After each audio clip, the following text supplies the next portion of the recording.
الحمدللہ رب العالمین والصلاة والسلام علی المبعوث رحمۃ للعالمین سیدنا محمد وعلی آلہ وصحبہ اجمعین اما بعد رب اشرح لی صدری ویسر لی امری واحلل عقدۃ من لسانی یفقہوا قولی. آئیں قرآن سمجھیں شروع سے آخر تک understand Quran from beginning to end. اس کا لیول 4 ہے، سبق نمبر 10 ہے، پارہ نمبر 21 ہے، اور آج ہم انشاءاللہ سورہ الروم کو مکمل کریں گے. آیت نمبر 25 سے لے کر 60 تک انشاءاللہ پڑھیں گے، اور اسی طرح سورہ لقمان کی آیت نمبر 1 سے لے کر 10 تک انشاءاللہ ہم پڑھیں گے. کورس کے جو مقاصد اور تعارف آپ کے سامنے ہے. پہلے صفحے کی طرف آتے ہیں، صفحہ نمبر 407 پارہ نمبر 21، اور اس صفحے پہ جو آیات ہیں وہ 25 سے لے کر 32 تک ہیں، اور اس صفحے کو مختلف موضوعات میں تقسیم کیا گیا ہے. تو ہم اپنے پہلے موضوع کی طرف آتے ہیں. اعوذ باللہ من الشیطان الرجیم. اللہ تعالیٰ نے فرمایا وَمِنْ آیَاتِهِ أَن تَقُومَ السَّمَاءُ وَالْأَرْضُ بِأَمْرِهِ ثُمَّ إِذَا دَعَاكُمْ دَعْوَةً مِّنَ الْأَرْضِ إِذَا أَنْتُمْ تَخْرُجُونَ.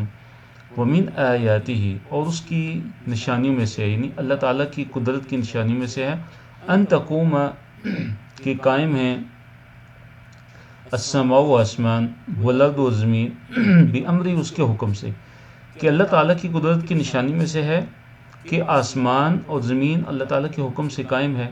ثم اذا دعاکم دعوتاً، ثم پھر اذا جب، دعاکم وہ پکارے گا تمہیں، دعوتاً ایک دفعہ پکارنا، یعنی وہ اللہ تعالیٰ تمہیں ایک ہی دفعہ پکارے گا جب، من الارض زمین سے، یعنی اللہ تعالیٰ جب تمہیں ایک ہی دفعہ پکارے گا زمین سے، اذا انتم، تو اچانک تم سب کے سب، تخرجون تم نکل کھڑے ہوگے. یعنی جب حضرت اسرافیل علیہ السلام سور میں پھونکیں گے، سور میں جب پھونک ماریں گے تو تم سارے کے سارے اپنی قبروں سے نکل کے میدان محشر کی طرف آ جاؤ گے. قبروں سے نکل کر میدان محشر میں اکٹھے ہو جاؤ گے. کس کے لیے؟ تاکہ حساب ہو، تاکہ جزا اور سزا ہو تمہاری. تو اس آیت کے اندر اللہ تعالیٰ نے اپنی ایک عظیم نشانی کا تذکرہ کیا ہے. وہ کیا ہے کہ آسمان اللہ تعالیٰ کے حکم سے قائم ہے. مطلب آسمان کو اللہ تعالیٰ نے تھاما ہوا ہے، اللہ تعالیٰ اس کو گرنے نہیں دیتے. اسی طرح زمین بھی اللہ تعالیٰ کے حکم سے قائم ہے. پھر فرمایا ثم اذا دعاکم دعوۃ من الارض اذا انتم تخرجون، کہ پھر جب تمہیں ایک ہی دفعہ اللہ تعالیٰ پکارے گا زمین سے، تو اذا انتم تخرجون، کہ تم جو ہے اچانک تم نکل کھڑے ہوگے. آیت نمبر 26 میں اللہ تعالیٰ نے فرمایا کہ جو بھی آسمانوں میں اور جو بھی زمین میں ہے وہ اللہ تعالیٰ کے لیے ہی ہیں، یعنی اللہ تعالیٰ کی ملکیت میں. کل لہ قانتون، سارے کے سارے جو ہے وہ اللہ رب العالمین کے کیا ہیں؟ فرما بردار ہیں. تو اللہ نے فرمایا آیت نمبر 26 وَلَهُ، اور اسی کے لیے ہے، من جو فی السماوات، جو آسمانوں میں ہے، مثلا ملائکہ جو آسمانوں میں ہیں وہ سب کے سب اللہ تعالیٰ کے لیے ہی ہیں. والارض، اور جو زمین میں ہے. تو آسمان اور زمین کی جو بھی مخلوقات ہیں، ملائکہ جیسے جنات، انس، حیوانات، پرندے، جمادات، ساری کی ساری مخلوقات وَلَهُ، اسی کے لیے، اللہ تعالیٰ کے لیے. پھر اللہ تعالیٰ نے فرمایا کل، سارے کے سارے، لہو، اس کے لیے، قانتون، فرما بردار ہیں. سارے کے سارے جو ہیں وہ اللہ تعالیٰ کے فرما بردار ہیں. یعنی اللہ تعالیٰ کا جو تکوینی حکم ہے اس کے آگے کیا ہے؟ بے بس ہیں. یعنی اللہ تعالیٰ اگر کسی کو بیماری دینا چاہے تو کوئی انکار نہیں کر سکتا. اللہ تعالیٰ کسی کو موت دینا چاہے تو کوئی بھی موت کا انکار، موت سے انکار ہی نہیں ہو سکتا کہ میں نے موت جو ہے وہ قبول نہیں کرنی، میرے اوپر موت نہیں آنی چاہیے. تو کوئی ایسا نہیں ہے. تو یہ مراد ہے کل لہ قانتون، سارے کے سارے اللہ تعالیٰ کے آگے کیا ہیں؟ اللہ تعالیٰ کے آگے بے بس ہیں اور اللہ تعالیٰ کے فرما بردار ہیں. بعد الموت کا بیان ہے. آیت نمبر 27 اللہ تعالیٰ نے فرمایا وَهُوَ الَّذِي يَبْدَأُ الْخَلْقَ ثُمَّ يُعِيدُهُ وَهُوَ الَّذِي، اور ہوا وہ، الَّذِي، کہ وہی ہے جو، کہ یبدأ، جو ابتدا کرتا ہے، الخلق، خلق کی، پیدائش کی، مراد تخلیق کی، کہ اللہ تعالیٰ ہی تخلیق کی ابتدا کرتا ہے، یعنی پہلی دفعہ اللہ ہی نے انسانوں کو پیدا کیا ہے. ثم پھر یعیدہ، وہ اعادہ بھی کرے گا، وہ دوبارہ پیدا کرے گا. یعنی سارے کے سارے انسانوں کو مرنے کے بعد قیامت کے دن اللہ تعالیٰ دوبارہ پیدا کرے گا. اور پھر اللہ نے فرمایا وَهُوَ أَهْوَنُ عَلَيْهِ، اور وہ اللہ تعالیٰ پہ زیادہ آسان ہے، یعنی دوبارہ پیدا کرنا اللہ تعالیٰ کے لیے زیادہ کیا ہے، آسان ہے۔ تو یہ انسانوں کی عقل کے لحاظ سے ہے، حالانکہ اللہ تعالیٰ کے لیے دوبارہ پیدا کرنا اور پہلی دفعہ پیدا کرنا ایک جیسا ہی ہے، لیکن سمجھانے کے لیے کہ تم عقل رکھتے ہو اے لوگو، اے انسانوں، تو تم خود سوچو کہ پہلی دفعہ پیدا کرنا دوسری دفعہ پیدا کرنے سے مشکل ہوتا ہے، اور دوسری دفعہ پیدا کرنا پہلی دفعہ پیدا کرنے سے زیادہ آسان ہوتا ہے۔ ایک چیز انسان پہلی دفعہ بنائے وہ اس کو مشکل لگتی ہے، لیکن وہی چیز دوبارہ وہ بناتا ہے اس کے لیے آسان ہو جاتی ہے۔ تو اللہ تعالیٰ نے یہ فرمایا کہ دوسری دفعہ پیدا کرنا تو زیادہ آسان ہے، کیونکہ پہلی دفعہ اللہ تعالیٰ نے پیدا کیا ہے، تو پھر دوسری دفعہ پیدا کرنے کے تم انکاری کیوں ہو؟ وہ تو تمہاری عقل کے مطابق اگر تم عقل اور فکر استعمال کرو تو وہ تو زیادہ آسان ہونا چاہیے۔ اور پھر اللہ نے فرمایا وَلَهُ الْمَثَلُ الْأَعْلَى فِي السَّمَاوَاتِ وَالْأَرْضِ، وَلَهُ، اور اس کے لیے نہیں، اللہ تعالیٰ کے لیے، المثل الاعلیٰ، اس کے لیے سب سے اونچی شان ہے اللہ تعالیٰ کے لیے، فی السماوات، آسمانوں میں، والارض، اور زمین میں، یعنی اعلیٰ سے اعلیٰ کا جو صفات ہیں اور اعلیٰ سے اعلیٰ جو صفات ہیں اور جو شان ہے وہ صرف اور صرف کس کی ہے؟ اللہ رب العالمین کی ہے، وہ صرف کس کی ہے؟ اللہ تعالیٰ کی ہے۔ وَلَهُ الْمَثَلُ الْأَعْلَى فِي السَّمَاوَاتِ وَالْأَرْضِ، کہ اللہ تعالیٰ ہی کے لیے ہے سب سے اونچی شان، آسمانوں میں بھی اور زمین میں بھی۔ اور دوسرے مقام پہ اللہ تعالیٰ نے فرمایا کہ لَيْسَ كَمِثْلِهِ شَيْءٌ، کہ اللہ تعالیٰ کا کوئی مثل نہیں ہے، وَهُوَ السَّمِيعُ الْبَصِيرُ، اور وہ اللہ تعالیٰ ہی ہر چیز سننے والا اور ہر چیز کو دیکھنے والا ہے۔ اور یہاں اللہ نے فرمایا وَهُوَ الْعَزِيزُ الْحَكِيمُ، اور وہ اللہ تعالیٰ ہی ہے جو بڑا ہی غالب ہے، زبردست ہے، الحکیم، اور بڑی حکمت والا ہے۔ اس کے بعد اللہ تعالیٰ نے مثال کے ذریعے اہل عقل کو ایک نصیحت کی ہے، اور اللہ تعالیٰ نے اہل عقل کو سمجھایا ہے اور مثال لے کر، اور وہ مثال یہ ہے کہ اللہ نے یہ مثال دی ہے کہ اے انسانوں، اے شرک کرنے والو، تم ذرا یہ بتاؤ کہ تم ذرا غور و فکر کرو کہ تمہارے جو غلام ہوتے ہیں، جو لونڈی اور غلام وغیرہ ہوتے ہیں، اب جو تمہارا مال ہے، تمہاری جو دولت ہے، کیا تم ان میں برابر تقسیم کر دیتے ہو؟ کیا اپنے مالوں کے اندر ان کو شریک ٹھہراتے ہو، ان کو شریک بنا لیتے ہو؟ جو اللہ تعالیٰ نے تمہیں رزق دیا ہے، جو اللہ تعالیٰ نے تمہیں مال دیا ہے، تو اپنے ہی جو تمہارے لونڈی غلام ہیں، یہ جو تمہارے خادم ہیں، تمہارے جو نوکر چاکر ہیں، تو کیا تم ایسا کرتے ہو؟ تو جواب کیا، نہیں، تم بالکل ایسا نہیں کرتے، تم اپنے مالوں میں ان کو شریک نہیں ٹھہراتے۔ تو تم یہ پسند نہیں کرتے کہ تمہارے جو غلام ہیں، تمہارے جو نوکر چاکر ہیں، وہ تمہارے مال و دولت میں شریک ہو جائیں، تمہارے برابر ہو جائیں۔ تو پھر یہ کیسے ہو سکتا ہے کہ اللہ کے بندے جو اللہ تعالیٰ کے غلام ہیں وہ اللہ تعالیٰ کے ساتھ کیسے شریک ہو سکتے ہیں؟ تو مراد یہ ہے کہ اللہ تعالیٰ کے ساتھ شرک کسی طور پہ بھی جائز نہیں ہے، کہ جب تم اپنے جو غلام ہیں، لونڈی ہیں، ان کو اپنے مالوں کے اندر تم شریک کرنا پسند نہیں کرتے، تو تم پھر یہ کیسے گوارا کرتے ہو؟ تم اللہ تعالیٰ کے ساتھ اللہ تعالیٰ کے بندوں کو شریک ٹھہراتے ہو؟ تو اللہ تعالیٰ نے فرمایا ضرب لکم مثلا من انفسکم، ضرب بیان کی ہے، لکم تمہارے لیے، مثلا ایک مثال، یعنی اس اللہ تعالیٰ نے تمہارے لیے ایک مثال بیان کی، من انفسکم تمہارے اپنے نفسوں میں سے، خود تم ہی میں سے اللہ تعالیٰ ایک مثال بیان کرتا ہے، وہ کیا ہے؟ حل لکم کیا ہے تمہارے لیے، مما ملکت ایمانکم، مما ان میں سے کہ جن کے ملکت مالک ہیں، ایمانکم تمہارے دائیں ہاتھ، مراد یہ کہ تمہارے جو لونڈی غلام ہیں، کیا وہ ہیں من شرکا شریک؟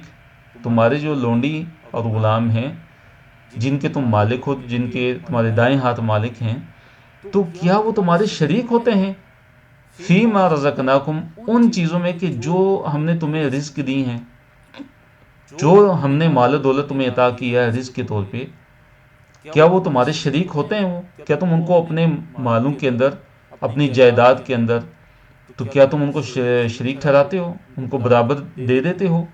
فَأَنْتُمْ فِيهِ سَوَاءٌ، فَأَنْتُمْ پس تم فِيهِ اس میں، سواء تم برابر ہوتے ہو، کہ تم جو تمہیں اللہ تعالیٰ نے دیا ہے جو مال دولت، کیا تم اپنے ان غلام لوڈیوں کو تم دیتے ہو کہ تم اور وہ برابر ہو جائیں، فانتم فی سوا، کہ پس تم برابر ہو جاؤ، تخافونہم تم ڈرتے ہو ان سے، کخیفتکم جیسے تمہارا ڈرنا ہے، انفسکم اپنے نفسوں سے۔ تو اس سے کیا مراد ہے؟ جو اللہ نے فرمایا کہ تخافونہم کخیفتکم انفسکم، کہ جس تم ڈرتے ہو ان سے کہ جیسے تم اپنے نفسوں سے ڈرتے ہو، تو مراد کیا ہے کہ کیا تم اپنے غلاموں سے اس طرح ڈرتے ہو کہ جس طرح آزاد جو کاروبار ہے، تم اس میں تمہارے جو آزاد لوگ ہوتے ہیں، تم جیسے جو شریک ہوتے ہیں، تو اب تم ان سے ڈرتے ہو آزاد مشترکہ جو کاروبار میں کہ خرچ کرتے ہوئے تم ڈرتے ہو کہ دوسرے جو شریک ہیں وہ باز پرس نہ کہیں کر لیں، وہ پوچھ نہ لیں۔ تو جواب کیا ہے کہ تم بالکل نہیں ڈرتے، کیونکہ تم ان کو اپنے مالوں کے اندر شریک ہی نہیں ٹھہراتے، تم ان کو اپنے مالوں کے اندر شریک ہی نہیں ٹھہراتے، تو تم کیسے ان سے ڈرو گے؟ تو مراد کیا ہے؟ مثال سے اللہ تعالیٰ نے یہ مثال دی ہے کہ جیسے تم بالکل گوارا نہیں کرتے اور تم اپنے لونڈی غلاموں کو اپنے مال و جائیداد کے اندر شریک نہیں ٹھہراتے، اپنا جو مال دولت ہے ان کو نہیں دے دیتے، ان کو اپنے مال دولت میں شریک نہیں کر لیتے، تو تم اللہ تعالیٰ کے لیے کیسے یہ گمان کرتے ہو؟ اللہ تعالیٰ پہ کیسے تم جھوٹ باندھتے ہو کہ اللہ تعالیٰ نے نعوذ باللہ اپنے جو بندے ہیں ان کو شریک ٹھہرا لیا ہے؟ تو جواب کیا ہے کہ نہیں، بالکل نہیں شریک ٹھہرایا، اور اللہ تعالیٰ کا کوئی شریک نہیں ہے، اور شرک کی تو کوئی دلیل ہی نہیں ہے۔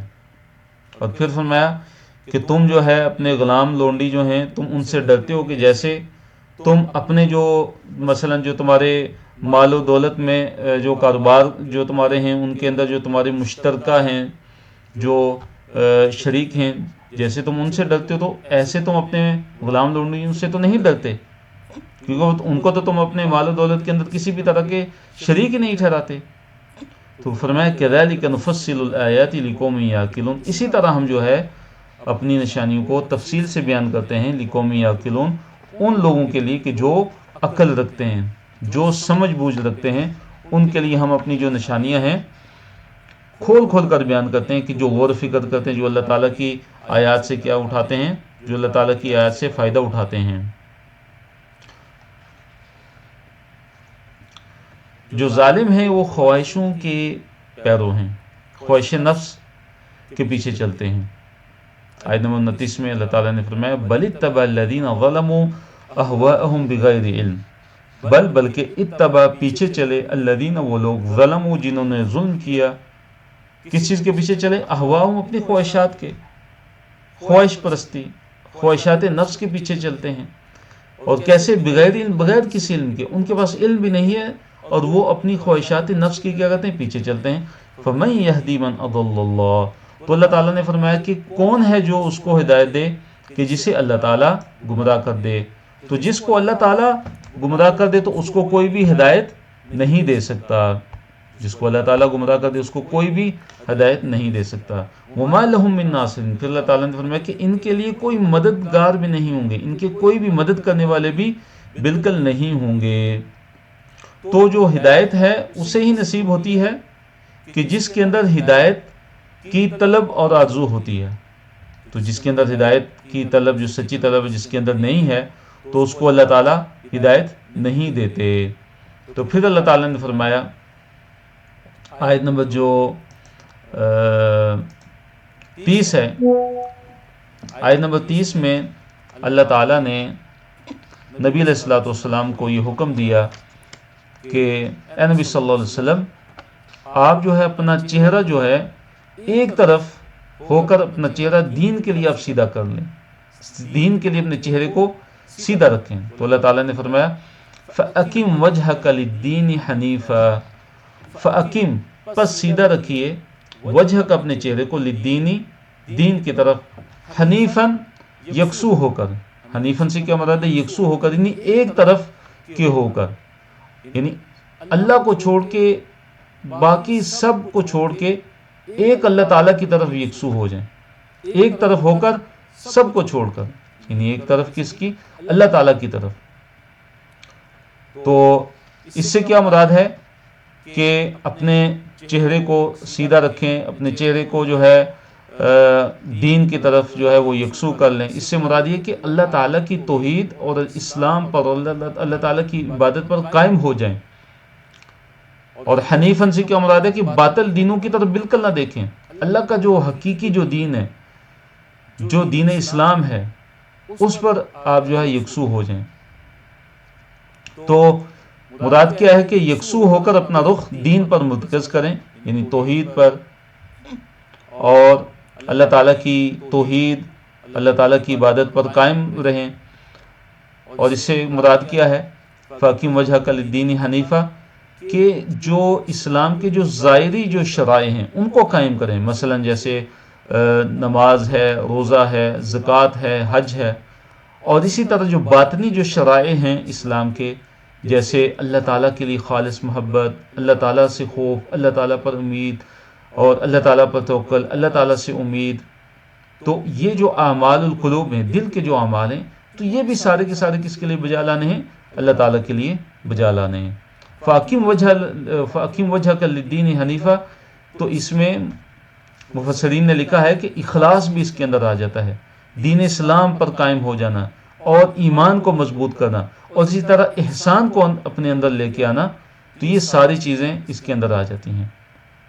فطرت اللہ التی فطر الناس علیہا، اللہ تعالیٰ کی اس فطرت اللہ، اللہ تعالیٰ کی جو فطرت ہے اس کو اختیار کرو۔ تو فطرت سے کیا مراد ہے؟ فطرت کا دیکھیے جو لفظی مطلب ہے وہ کیا ہوتا ہے؟ خلق اور پیدائش، کسی چیز کی پیدائش اور خلق، اس کو فطرت کہتے ہیں۔ تو یہاں پہ اللہ تعالیٰ نے فرمایا کہ فطرت اللہ، اللہ تعالیٰ کی فطرت، التی وہ کہ فطر الناس، کہ جس پہ اس نے پیدا کیا ہے، فطرہ پیدا کیا اس نے، یعنی اللہ تعالیٰ نے، الناس لوگوں کو، علیہ اس پر، یعنی اس فطرت پر، یعنی اللہ تعالیٰ کی اس فطرت کو اختیار کیجئے کہ جس فطرت پہ اس اللہ نے لوگوں کو پیدا کیا ہے۔ فطرہ کا مطلب کیا ہے؟ پیدا کرنا، فطرہ فعل ماضی ہے تو مراد ہے پیدا کرنا۔ تو فطرت اللہ، اختیار کیجئے اللہ تعالیٰ کی اس فطرت کو کہ جس فطرت پہ اللہ تعالیٰ نے لوگوں کو پیدا کیا ہے۔ تو اللہ تعالیٰ کی فطرت سے مراد یہاں پہ کیا ہے؟ یہ اچھی طرح یہ بات جان لیجئے کہ اللہ تعالیٰ کی فطرت، جو فطرت ہے وہ کیا ہے؟ وہ توحید ہے، وہ دین اسلام ہے، وہ اللہ تعالیٰ پر ایمان ہے، وہ اللہ تعالیٰ کی وحدانیت ہے، کہ جس پہ اللہ تعالیٰ نے سارے کے سارے لوگوں کو پیدا کیا۔ جیسے ایک صحیح حدیث ہے جو صحیح بخاری مسلم کے اندر نبی علیہ السلام نے فرمایا کہ ما من مولود الا یولد علی الفطرہ، کہ کوئی بھی پیدا ہونے والا جو بچہ ہے، کوئی بھی ایسا بچہ نہیں ہے کہ جو فطرت پہ نہ پیدا ہوتا ہو، نہیں، سب کی پیدائش فطرت پہ ہوتی ہے۔ ہر بچہ جو اس دنیا کے اندر آتا ہے اس کی پیدائش فطرت پر ہوتی ہے، توحید پر ہوتی ہے، دین اسلام پر ہوتی ہے۔ پھر آپ علیہ السلام نے فرمایا فَأَبَوَاهُ يُهَوِّدَانِهِ أَوْ يُنَصِّرَانِهِ أَوْ يُمَجِّسَانِهِ، پھر اس کے باپ جو ہیں، والدین اس کو یا یہودی بنا دیتے ہیں، یا اس کو عیسائی بنا دیتے ہیں، یا اس کو مجوسی بنا دیتے ہیں۔ تو مراد کیا ہے کہ ہر انسان کی جو فطرت ہے اس کے اندر توحید کی گواہی کیا ہے؟ وہ موجود ہے۔ تو اللہ تعالیٰ کی جو فطرت ہے، یعنی اسلام، توحید، دین اسلام، اللہ تعالیٰ پر ایمان، تو سب کی جو پیدائش ہے وہ دین اسلام پر ہوئی، توحید پر ہوتی ہے، اور توحید جو ہے وہ انسان کی فطرت کے اندر شامل ہے۔ لیکن اب کیا ہوتا ہے کہ انسان کی جو پیدائش ہے وہ تو فطرت پہ ہے، لیکن بعد میں جو غیر مسلم ہیں، جو کافر ہیں، وہ کیسے ہوتے ہیں؟ تو اس کا جواب کیا ہے کہ انسان کی جو پیدائش ہے، جو انسان کی جو حقیقت ہے، جو فطرت ہے، وہ تو دین اسلام ہے، وہ توحید ہے۔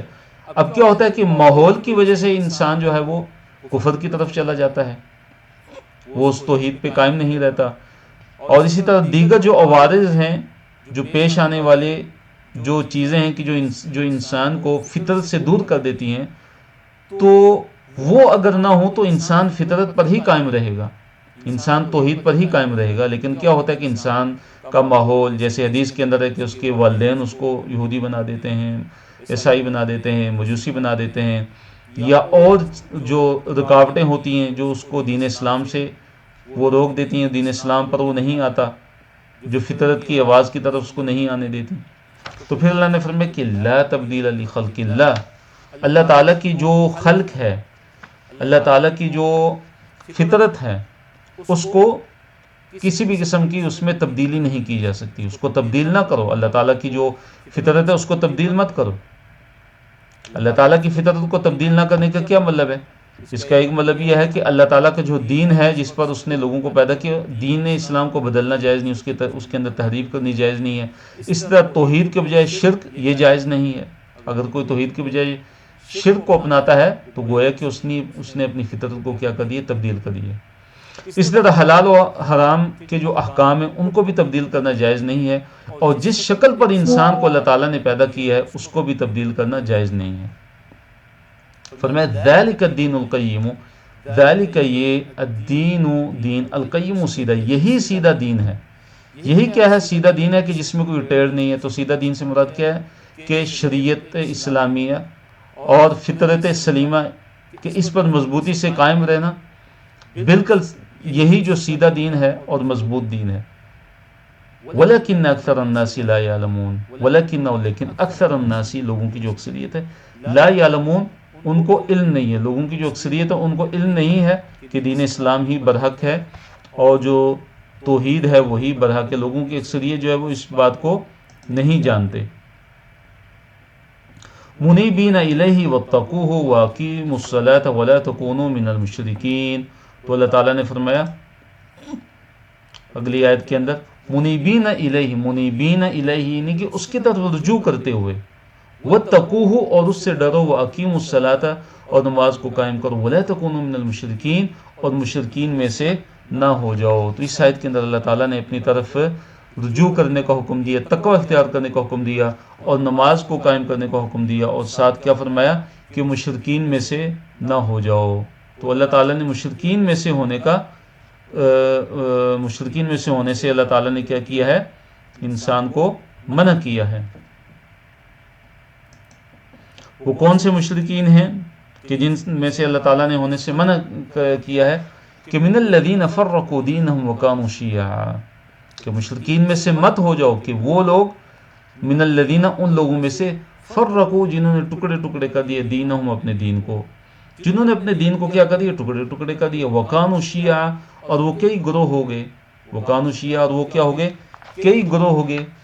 تو مراد کیا ہے کہ بعض نے اصل دین کو ہی چھوڑ دیا، جیسے جو بت پرستی ہے، جیسے آتش پرستی ہے، یا وہ کہ جن کا اصل دین تو اس آسمانی تھا، جیسے یہودیت ہے، نصرانیت ہے، لیکن انہوں نے کیا کیا؟ اپنے دین کے اندر من مانی جو ہے وہ تبدیلیاں کی، اور وہ مختلف قسم کے فرقوں میں وہ بٹ گئے. پھر کوئی یہودی ہو گیا، کوئی نصرانی ہو گیا. اب کیا ہے؟ کل حزب بما لدیہم فرحون. کل حزب، ہر حزب، حزب کسے کہتے ہیں؟ جماعت کو، جیسے اردو میں بھی استعمال کرتے ہیں حزب اختلاف، حزب اقتدار. تو حزب جماعت کو کہتے ہیں. فرمایا کل حزب، ہر جو حزب ہے، ہر جو جماعت ہے، ہر جو گروہ ہے، بما لدیہم اسی پر جو ان کے پاس ہے، فرحون وہ خوش ہے. ہر گروہ جو اس کے پاس ہے وہ کیا ہے؟ وہ اس پر ہی خوش ہے، کہ وہ اپنے آپ کو حق پر سمجھتا ہے اور دوسروں کو باطل پر سمجھتا ہے. اور اسی طرح جو انہوں نے اپنے دلائل جو تراش رکھے ہیں، ان اپنے دلائل پر خوش اور مطمئن ہے. کہ ہر جو جماعت ہے، ہر جو گروہ ہے، وہ دوسروں کو کیا کہتا ہے؟ باطل کہتا ہے، وہ باطل پہ ہے اور ہم حق پہ ہیں. دوسرے کہتے ہیں کہ ہم حق پہ ہیں، وہ باطل پہ ہیں. تو یہاں پہ اللہ تعالیٰ نے یہ بیان فرمایا کہ ہر جو گروہ ہے، ہر جو فرقہ ہے، وہ سمجھتا ہے کہ وہی حق پر ہیں اور دوسرے کیا ہیں؟ باطل پر ہیں. اور آپ علیہ الصلوۃ والسلام نے فرمایا کہ جیسے کہ حدیث کے اندر ہے کہ میری امت بھی فرقوں میں تقسیم ہو جائے گی. فرمایا کہ 73 فرقوں میں. اور جب آپ علیہ الصلوۃ والسلام سے پوچھا گیا کہ کون سا وہ فرقہ ہے، کون سی وہ جماعت ہے کہ جو نجات پانے والی ہوگی، تو آپ علیہ الصلوۃ والسلام نے فرمایا کہ ما کان علیہ اليوم ما کان علیہ انا واصحابی، کہ جس منہج اور جس طریقے پہ آج میں ہوں اور میرے صحابہ ہیں، تو جو میری پیروی کرے گا، میرے صحابہ کی پیروی کرے گا، جو میرے طریقے پہ ہوگا، میرے صحابہ کی طریقے پہ ہوگا، تو وہ لوگ ہیں کہ جو نجات پانے والے ہیں، کہ جن کو کیا ملنے والی ہے؟ نجات ملنے والی ہے. دوسرے صفحے کی طرف ہم آتے ہیں. پہلا اشارہ اس کے موضوعات کی طرف. تو آیت نمبر 33 میں یہ بیان ہے کہ مصیبت میں جو ہیں یہ مشرک لوگ اللہ تعالیٰ کو پکارتے ہیں، اور رحمت پہ جب ان کو رحمت ملتی ہے تو دوبارہ کیا کرنا شروع ہو جاتے ہیں، وہ شرک کرنا شروع ہو جاتے ہیں. جب مصیبت آتی ہے تو پھر جو ہے وہ اللہ تعالیٰ ہی کو پکارتے ہیں، کہتے ہیں کہ اللہ تعالیٰ کے علاوہ اب ہمیں کوئی نجات دینے والا نہیں ہے. پھر جب اللہ تعالیٰ ان کو رحمت عطا کرتے ہیں اپنی طرف سے، اس مصیبت کو دور کر دیتے ہیں، تو پھر کیا کرتے ہیں کہ وہی جو لوگ ہیں وہ دوبارہ شرک کرنے لگتے ہیں. تو اللہ تعالیٰ نے فرمایا اس آیت کے اندر وَإِذَا، اور جب مس، جب پہنچتی ہے الناس، لوگوں کو در، کوئی تکلیف، جب لوگوں کو کوئی تکلیف پہنچتی ہے تو کیا ہے، دعاؤ، تو وہ پکارتے ہیں ربہم، اپنے رب کو. کیسے پکارتے ہیں، منیبین الیہ، اس کی طرف رجوع کرتے ہوئے، یعنی مخلص ہو کر وہ سختی اور آزمائش دور کرنے کے لیے اللہ تعالیٰ سے دعا کرتے ہیں. ثم، پھر اذا، جب اذاقہم، وہ چکھاتا ہے ان کو، منہ، اپنی طرف سے، رحمتن، رحمت، پھر جب وہ انہیں اپنی طرف سے کوئی رحمت چکھاتا ہے، یعنی رحمت چکھانے سے کیا مراد ہے کہ ان پر رحمت کرتا ہے تو وہ تکلیف دور کر دیتا ہے. تو کیا اذا فریق منہم بربہم یشرکون، تو کیا ہوتا ہے اذا، اچانک، اذا یہاں پہ جو ہے یہ فجائیہ ہے، اچانک کیا ہوتا ہے کہ اب ان کی حالت کیا ہوتی ہے، فریق منہم، ان میں سے ایک جو فریق ہے، ایک جو جماعت ہے، بربہم، اپنے رب سے، یشرکون، شرک کرنا شروع ہو جاتی ہے، اپنے رب کے ساتھ شریک ٹھہرانا شروع ہو جاتے ہیں. یعنی جب مصیبت آتی ہے تو خالص اللہ تعالیٰ ہی کو پکارتے ہیں، منیبین الیہ، اخلاص کے ساتھ اللہ تعالیٰ ہی کو پکارتے ہیں. پھر جب ان کا رب ان کو اپنی طرف سے رحمت چکاتا ہے تو اچانک ان میں سے کچھ لوگ کیا کرتے ہیں، اپنے رب کے ساتھ شریک ٹھہرانا شروع ہو جاتے ہیں، اپنے رب کے ساتھ کیا شریک ٹھہرانا شروع ہو جاتے ہیں. تو اللہ تعالیٰ نے فرمایا کہ لیکفروا، تاکہ وہ کفر کریں. اللہ تعالیٰ نے فرمایا کہ تاکہ وہ کفر کریں، ناشکری کریں. یہاں کفر سے مراد ناشکری ہے. دیکھیے کفر کے ایک سے زیادہ معنی ہیں.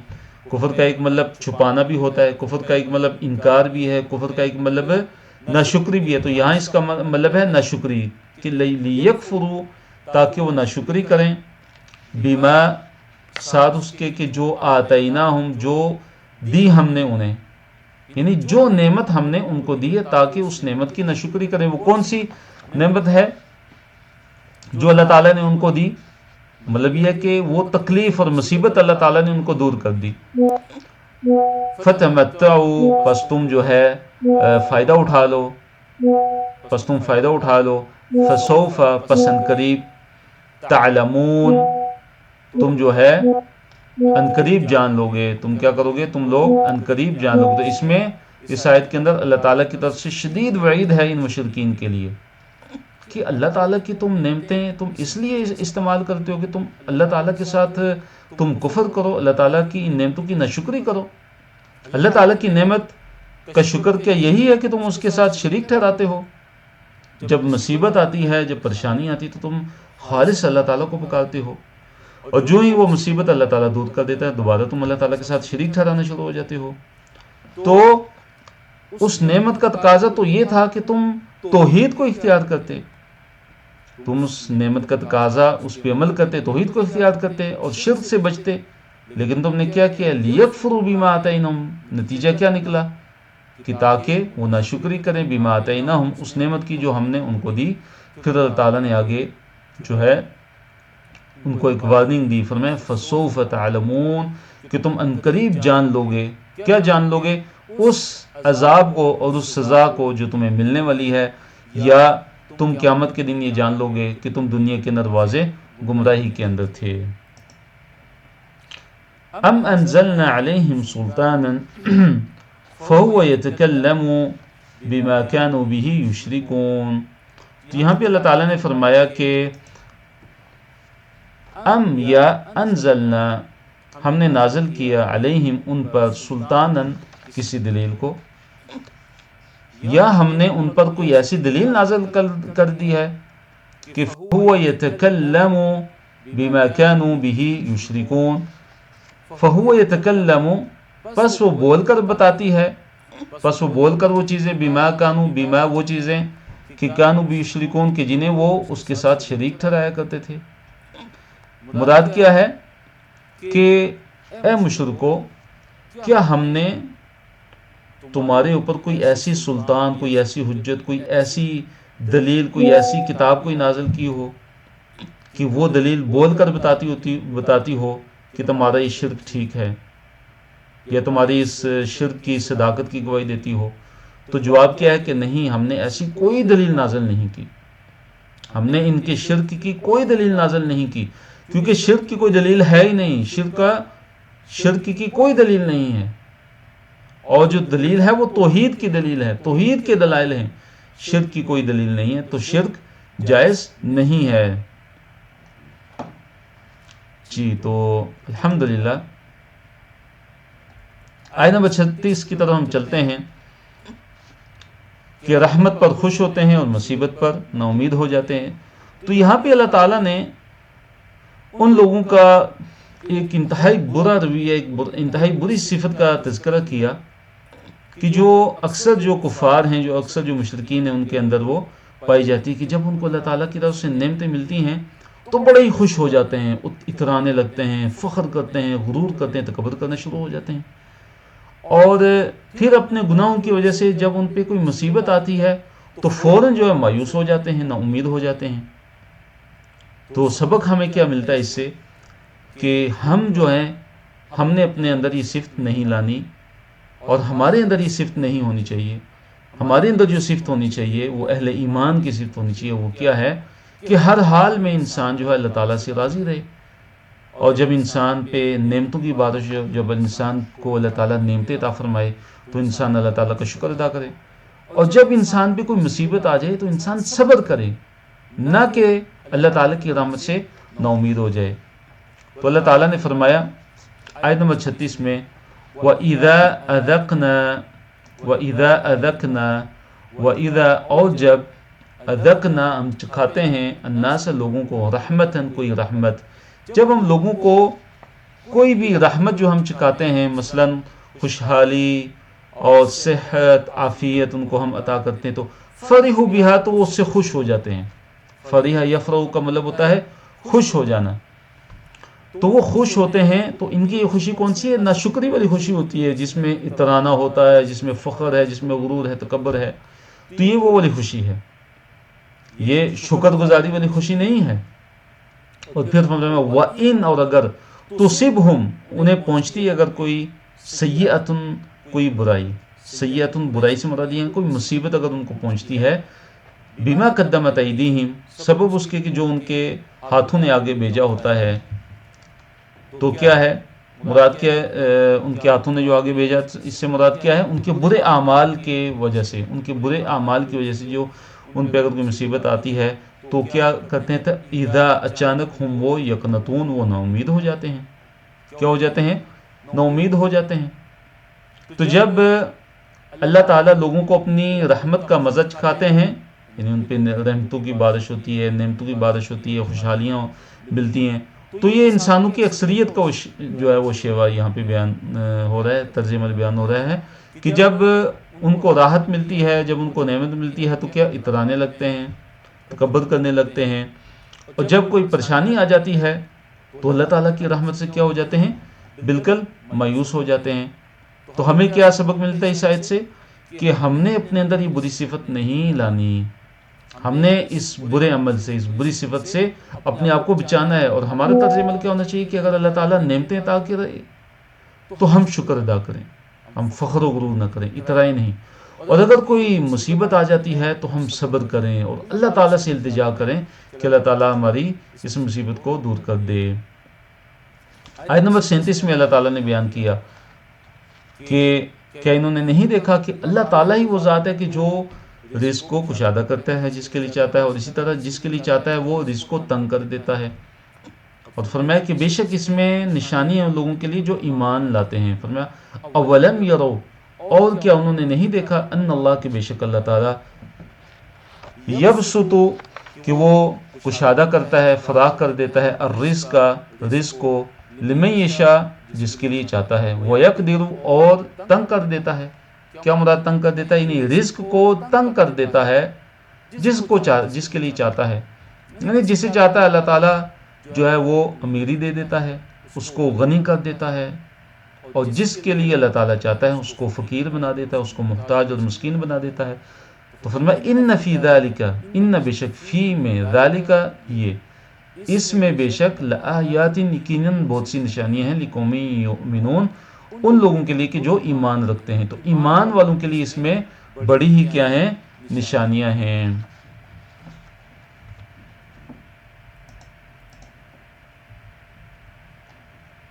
جی آیت نمبر 38 تو اللہ تعالیٰ نے فرمایا، آیت نمبر 38 میں اللہ تعالیٰ نے قرابت داروں کا حق ادا کرنے کا حکم دیا، جو قریبی رشتہ دار ہیں ان کا حق ادا کیا جائے، اسی طرح جو مساکین ہیں ان کا حق ادا کیا جائے، اس طرح جو مسافر لوگ ہیں ان پر خرچ کیا جائے، ان کا حق ادا کیا جائے۔ فرمایا فآتی پس دے ذل قربا قرابت والے کو، حق کہو اس کا حق، پس قرابت والے کو جو قریبی رشتہ دار ہے اس کو اس کا حق دے دو۔ تو اس کا حق کیا ہے؟ صلہ رحمی اس کا حق ہے، اور اگر وہ محتاج ہے تو اس کو صدقہ دیا جائے، اس کو زکوٰۃ میں سے دیا جائے، کیونکہ اس پہ دوہرا اجر ہے، ایک تو صلہ رحمی کا اجر اور ایک صدقے کا اجر ہے۔ تو جو رشتہ دار ہے اس کو اس کا حق دیا جائے، جو اس کا حق بنتا ہے اس کو دے دیا جائے، اس کا حق مارا نہ جائے۔ اس طرح والمسکین، اور مسکین کو اس کا حق دیا جائے، وابن السبیل، اور اس طرح مسافر کو اس کا حق دیا جائے۔ تو مسکین اور ابن السبیل یعنی جو مسکین ہے، جو غریب ہے، مسکین ہے، اس کا حق اگر وہ محتاج ہے تو اس کی مدد کی جائے، اس کو زکوٰۃ میں سے دیا جائے، اس کو صدقہ دیا جائے۔ اور اسی طرح جو مسافر ہے تو وہ اگر محتاج ہے تو اس کو اس کی مدد کی جائے، اور اس کو زکوٰۃ میں سے دیا جا سکتا ہے، اس کو صدقہ و خیرات دیا جائے۔ فرمایا ذالک خیر للذین یریدون وجہ اللہ، فرمایا ذالک یہ، خیر بہت بہتر ہے، یعنی یہ تمہارا عطا کرنا ان کو، ان کا حق دینا، یہ بہت بہتر ہے للذین ان لوگوں کے لیے کہ یریدون جو چاہتے ہیں، جو ارادہ کرتے ہیں، وجہ اللہ اللہ تعالیٰ کے چہرے کا، جو اللہ تعالیٰ کی رضا کے متلاشی ہیں، یہ کام ان کے لیے بڑا ہی بہتر ہے، بڑی خیر ہے اس میں۔ وَأُولَئِكَ، اور یہی لوگ ہیں، ہم المفلحون، جو فلاح پانے والے ہیں۔ انہی لوگوں کے لیے کیا ہے؟ فلاح ہے، دنیا اور آخرت کے اندر کیا ہے؟ کامیابی ہے۔ تو اس کے بعد اللہ تعالیٰ نے آیت نمبر جو 39 ہے اس میں اللہ تعالیٰ نے فرمایا کہ وَمَا آتَيْتُم مِّن رِّبَا، وَمَا آتَيْتُم، اور جو تم دیتے ہو، جو کچھ تم دیتے ہو، من ربا سودی قرض، یعنی جو سودی قرض تم دیتے ہو، کس لیے؟ وما آتیتم، اور جو کچھ بھی تم دیتے ہو، من سے ربن، ربا میں سے، جو کچھ تم ربا میں سے دیتے ہو، سودی قرض میں سے دیتے ہو، لیربوا، تم کیوں دیتے ہو؟ لیربوا، تاکہ وہ بڑے فی اموال الناس، لوگوں کے مالوں میں سے۔ فرمایا فلا یربو عند اللہ، پس وہ نہیں بڑھتا اللہ تعالیٰ کے ہاں۔ فرمایا کہ جو کوئی تم سودی قرض تم دیتے ہو اس لیے کہ وہ لوگوں کے اموالوں میں بڑھ جائے، تو وہ اللہ کے ہاں نہیں بڑھتا، وہ اللہ کے ہاں نہیں بڑھتا، کیونکہ جو ربا ہے، جو سود ہے، اس کو اللہ تعالیٰ نے حرام قرار دیا ہے۔ جیسے اللہ نے فرمایا وَأَحَلَّ اللَّهُ الْبَيْعَ وَحَرَّمَ الرِّبَا، اللہ تعالیٰ نے خرید و فروخت کو حلال کیا ہے، اور اللہ تعالیٰ نے سود کو حرام قرار دیا ہے۔ اور ایک مقام پہ فرمایا فَأَذَنُوا بِحَرْبٍ مِّنَ اللَّهِ وَرَسُولِهِ، کہ اگر تم سود کو نہیں چھوڑتے تم اللہ اور اس کے رسول سے جنگ کے لیے تیار ہو جاؤ۔ اور ایک حدیث ہے جس میں آپ علیہ السلام نے فرمایا کہ لعن اللہ، حدیث میں کہ لعن رسول اللہ صلی اللہ علیہ وسلم آکل الربا وموکلہ وکاتبہ وشاہدی وقال ہم سوا، کہ نبی علیہ السلام نے سود کھانے والے پہ، سود کھلانے والے پہ، سود لکھنے والے پہ اور سود کے گواہوں پہ آپ علیہ السلام نے لعنت کی۔ فرمایا ہم سوا، کہ سارے کے سارے برابر ہیں گناہ کے اندر، جتنا سود کھانے والے کا گناہ ہے اتنا ہی سود کھلانے والے کا گناہ ہے، اور اتنا ہی برابر کا شریک ہے کہ جو سود کو لکھتا ہے، جو سود پہ گواہ بنتا ہے۔ تو اللہ تعالیٰ نے فرمایا کہ جو بھی تم لوگوں کو سودی قرض دیتے ہو کہ وہ لوگوں کے اموال میں وہ بڑھ جائے، تو وہ بڑھتا نہیں ہے اللہ تعالیٰ کے ہاں، وہ اللہ تعالیٰ کے ہاں بڑھتا نہیں ہے، کیونکہ اللہ تعالیٰ تو سود کو مٹاتا ہے، جیسے فرمایا یمحق اللہ الربا، اللہ نے قرآن میں فرمایا سورہ بقرہ کے اندر کہ اللہ تعالیٰ سود کو مٹاتا ہے، وَيُرْبِي الصَّدَقَاتِ، اور اللہ تعالیٰ صدقات کو بڑھاتا ہے۔ تو یہ سود کی نحوست ہے کہ جس کی وجہ سے دنیا اور آخرت میں تباہی آتی ہے۔ اور پھر اللہ تعالیٰ نے زکوٰۃ کے بارے میں بیان کیا، فرمایا وَمَا آتَيْتُم مِّن زَكَاةٍ، وما، اور جو آتیتم تم دیتے ہو، من زکاتٍ، زکات میں سے، یعنی جو تم زکات دیتے ہو، تریدون تم چاہتے ہو، وجہ اللہ، اللہ تعالیٰ کا چہرہ، ان تم اللہ تعالیٰ کے چہرے کا ارادہ کرتے ہو اور زکات دیتے ہو اللہ تعالیٰ کی رضا کے لیے، فرمایا فَأُولَئِكَ هُمُ الْمُضْعِفُونَ، فَأُولَئِكَ، فرمایا تو وہی لوگ ہیں، ہم المضعفون، جو کئی گنا بڑھانے والے ہیں۔ مضعفون اس میں فاعل ہے اور مضعف کی جمع ہے، بڑھانے والے، یعنی جو زکوٰۃ تم دیتے ہو اللہ تعالیٰ کے چہرے کا ارادہ کرتے ہوئے، اللہ تعالیٰ کے چہرے کی تلاش میں، یعنی اللہ تعالیٰ کی رضامندی کی تلاش میں، اللہ کی رضامندی کو چاہتے ہوئے، تو یہ جو لوگ ہیں یہی وہ لوگ ہیں کہ المضعفون ہیں۔ جو تو مضعفون سے مراد ہے کہ جو دگنا اور چگنا جو ہے وہ اپنے مالوں کو کیا کریں، بڑھا رہے ہیں، یعنی ان کا جو اجر ہے اور جو ان کو ثواب جو ملنے والا ہے وہ کئی گنا بڑھ کر ان کو ملنے والا ہے۔ اور روحانی فائدہ اور اسی طرح معنوی فائدہ وہ علیحدہ ہے کہ ان کے مال کے اندر برکت پیدا ہوتی ہے زکوٰۃ دینے کی وجہ سے، اور اسی طرح ان کا مال اس کی اللہ تعالیٰ حفاظت فرماتا ہے۔ اور مضعفون تو وہ لوگ جو ہیں وہ کئی گنا بڑھانے والے ہیں، کیا مراد ہے کہ ان کو اجر و ثواب کئی گنا بڑھ کر ملے گا، کہ ایک جو نیکی ہے وہ 10 گنا اس کا اجر ملتا ہے، اور 10 گنا سے لے کر 700 گنا تک، اور پھر جس کے لیے اللہ تعالیٰ چاہتا ہے اس کے لیے اللہ تعالیٰ اور بڑھا دیتا ہے۔ اللہ الذی خلقکم ثم رزقکم، اللہ الذی، اللہ الذی وہ کہ جس نے خلقکم تمہیں پیدا کیا، ثم پھر رزقکم پھر اس نے تمہیں رزق دیا، ثم یمیتکم پھر وہ تمہیں موت دے گا، ثم یحییکم پھر تمہیں زندہ کرے گا۔ تو اللہ تعالیٰ کی وحدانیت پر دلائل ہیں کہ اللہ تعالیٰ ہی وہ ذات ہے کہ جس نے تمہیں پیدا کیا ہے، پھر اس نے تمہیں رزق دیا، پھر وہ تمہیں موت دے گا، پھر تمہیں دوبارہ زندہ کرے گا، نہیں قیامت کے دن۔ پھر اللہ تعالیٰ نے سوال کیا کہ ذرا یہ تو بتاؤ کہ تمہارے شریکوں میں سے بھی کوئی ایسا ہے کہ جو یہ کام کر سکتا ہو، پیدا کر سکتا ہو، رزق دے سکتا ہو، موت دے سکتا ہو، دوبارہ زندہ کر سکتا ہو؟ تو جواب کیا ہے کہ کوئی نہیں ہے، کیونکہ اللہ تعالیٰ کا کوئی شریک ہی نہیں ہے۔ حل من شرکائکم، حل کیا، من شرکائکم تمہارے شریکوں میں سے کوئی ہے کہ من یفعلو کہ جو یہ کر سکے، من ذالکم اس میں سے، من شیء کچھ بھی، کیا تمہارے شریکوں میں سے کوئی ہے کہ جو ان کاموں میں سے کچھ بھی کر سکے؟ تو جواب کیا ہے کہ نہیں، کوئی بھی ایسا نہیں ہے، کوئی ایسا نہیں ہے کہ جو پیدا کر سکے، جو رزق دے سکے، جو موت دے سکے اور جو حیات دے سکے۔ پھر اللہ نے فرمایا سبحانہ، وہ پاک ہے، یعنی اللہ تعالیٰ پاک ہے، اللہ تعالیٰ ہر قسم کے شریک سے پاک ہے۔ وتعالی، اور بڑا ہی بلند ہے، عما یشرکون اس سے کہ جو یہ شرک کرتے ہیں، اللہ تعالیٰ ان کی شرک سے بڑا ہی بلند ہے۔ بر و بحر میں فساد انسان کے اپنے اعمال کا نتیجہ ہے۔ آیت نمبر 41 کے اندر اللہ تعالیٰ نے یہ بیان فرمایا کہ جو بر و بحر ہیں، خشکی اور تری، ان کے اندر فساد پھیل گیا ہے، ان کے اندر کیا پھیل گیا ہے؟ فساد پھیل گیا ہے، اور اس کی وجہ کیا ہے؟ بما کسبت ایدی الناس، کہ لوگوں کے اپنے اعمال کا نتیجہ ہے، اس وجہ سے کہ جو لوگوں کے ہاتھوں نے کمایا۔ تو آیت نمبر 41 اللہ تعالیٰ نے فرمایا ظہر، پھیل گیا، الفساد فساد، خرابی، فی البر خشکی میں، والبحر اور سمندر میں۔ خشکی، اللہ تعالیٰ نے فرمایا کہ خشکی اور سمندر میں کیا ہے؟ جو فساد ہے وہ کیا ہے؟ وہ پھیل گیا ہے، ظاہر ہو گیا ہے۔ تو وجہ کیا ہے؟ بما کسبت ایدی الناس، اس کی وجہ سے کہ جو کمایا، کسبت کمایا، ایدی الناس لوگوں کے ہاتھوں نے، بے وجہ اس کے کہ جو لوگوں کے ہاتھوں نے کمایا۔ لوگوں کے ہاتھوں نے کمایا سے مراد کیا؟ لوگوں کے برے اعمال جو ہیں، لوگوں کے برے اعمال، تو ان یعنی لوگوں کے برے اعمال کی وجہ سے بر و بحر میں کیا پھیل گیا؟ فساد پھیل گیا۔ لیذیقہم، اللہ تعالیٰ نے فرمایا تاکہ وہ چکھائے ان کو کیا بعض وہ الذی کہ وہ جو عمل جو انہوں نے عمل کیا لعلہم تاکہ وہ یرجعون تاکہ وہ باز آ جائیں.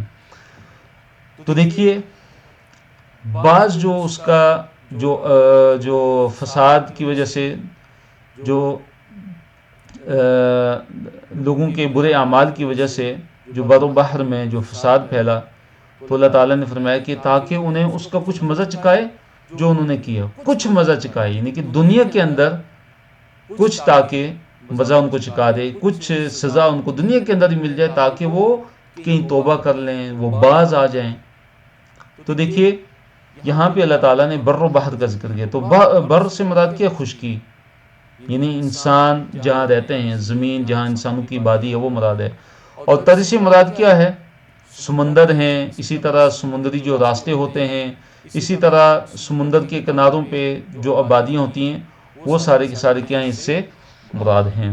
اور فساد جو ہے کسے کہتے ہیں, یہاں فساد سے مراد جو ہے وہ مصیبتیں ہیں, وہ آفات ہیں ارضی اور سماوی جو آفات ہیں, مثلا بیماریاں, مثلا قحط, مثلا کثرت سے موت, سیلاب, خوف, اسی طرح فصلوں کی تباہی, زلزلے, اور اسی طرح جو جنگ و جدل اور قتل و غارت جو مسلط کی جاتی ہے, تو یہ ساری چیزیں اس کے اندر آ جاتی ہیں, فساد کے اندر آ جاتی ہیں.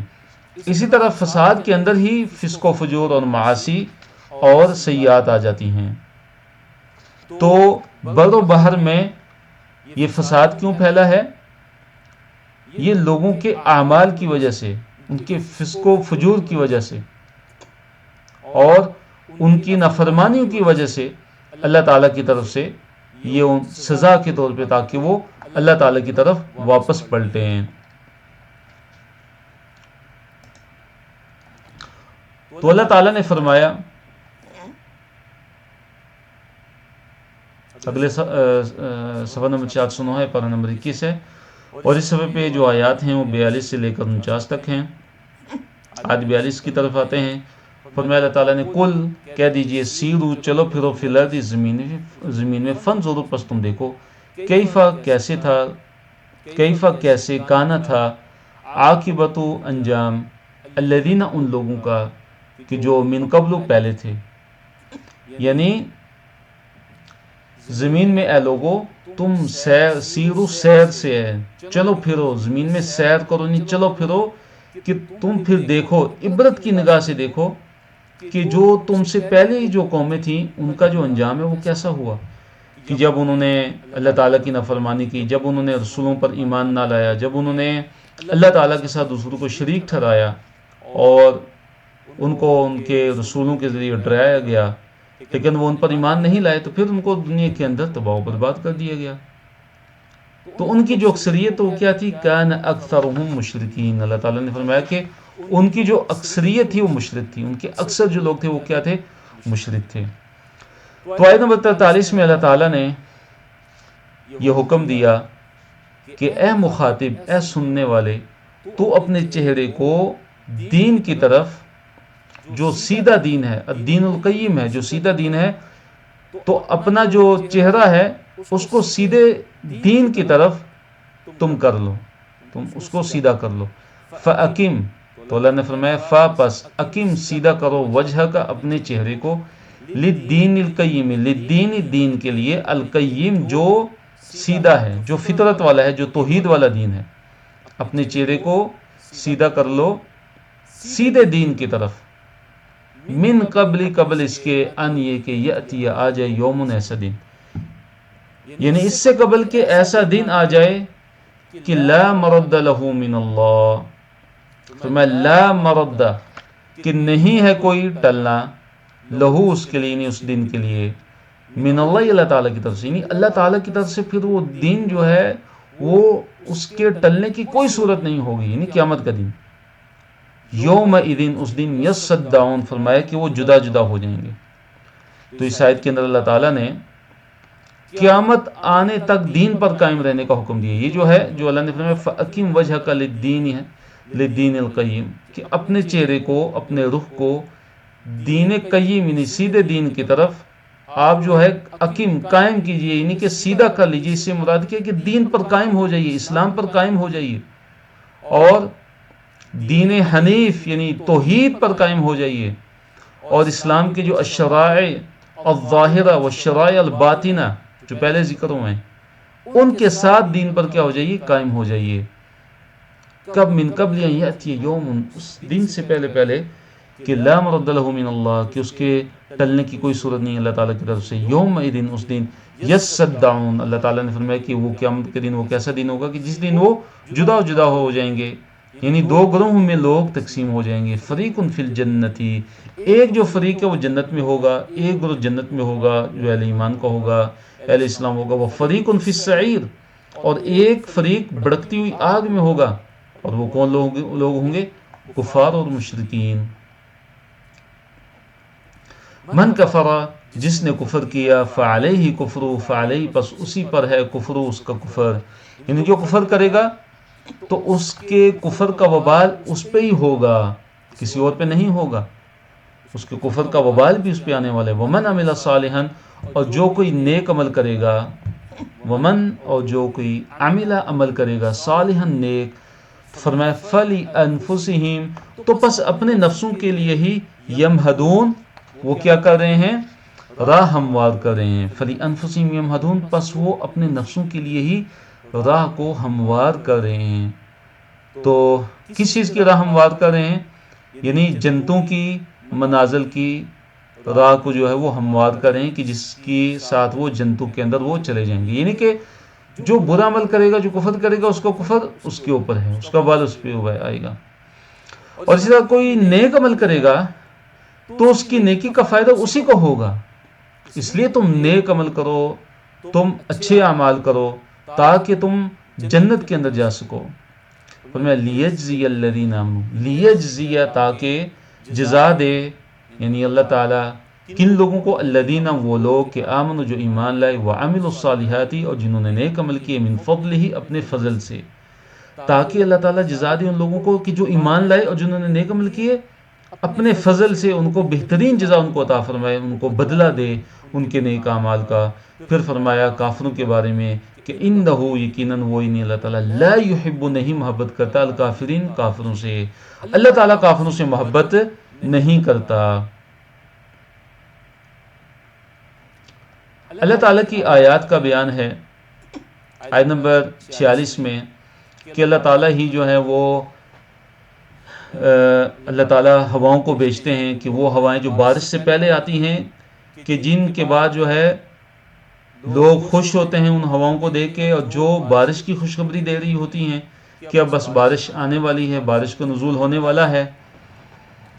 اور اللہ تعالیٰ ان ہواؤں کو کیوں بھیجتے ہیں؟ تاکہ وہ اللہ تعالیٰ تمہیں چکائے اپنی رحمت میں سے۔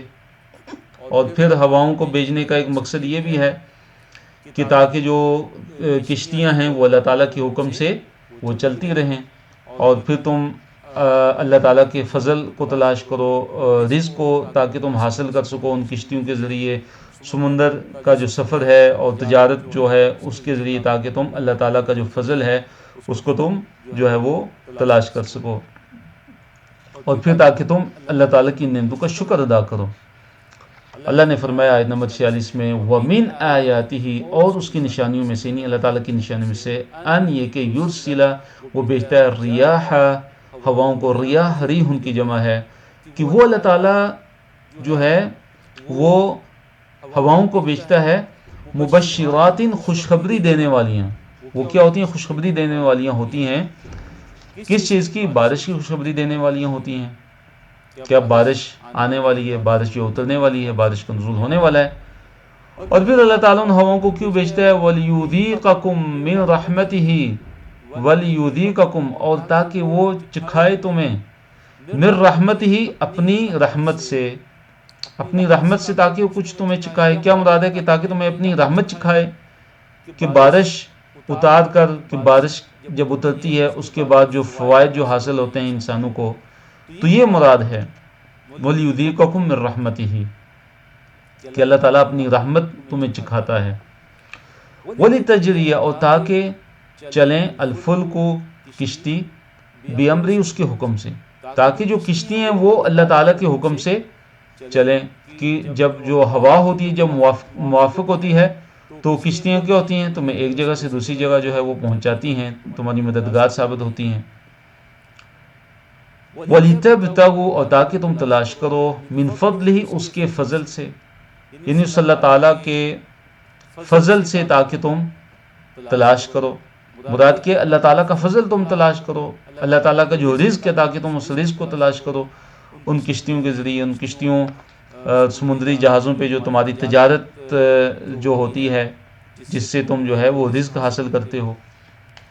وَلَعَلَّكُمْ تَشْكُرُونَ، اور تاکہ تم اللہ تعالیٰ کا شکر ادا کرو اس کا۔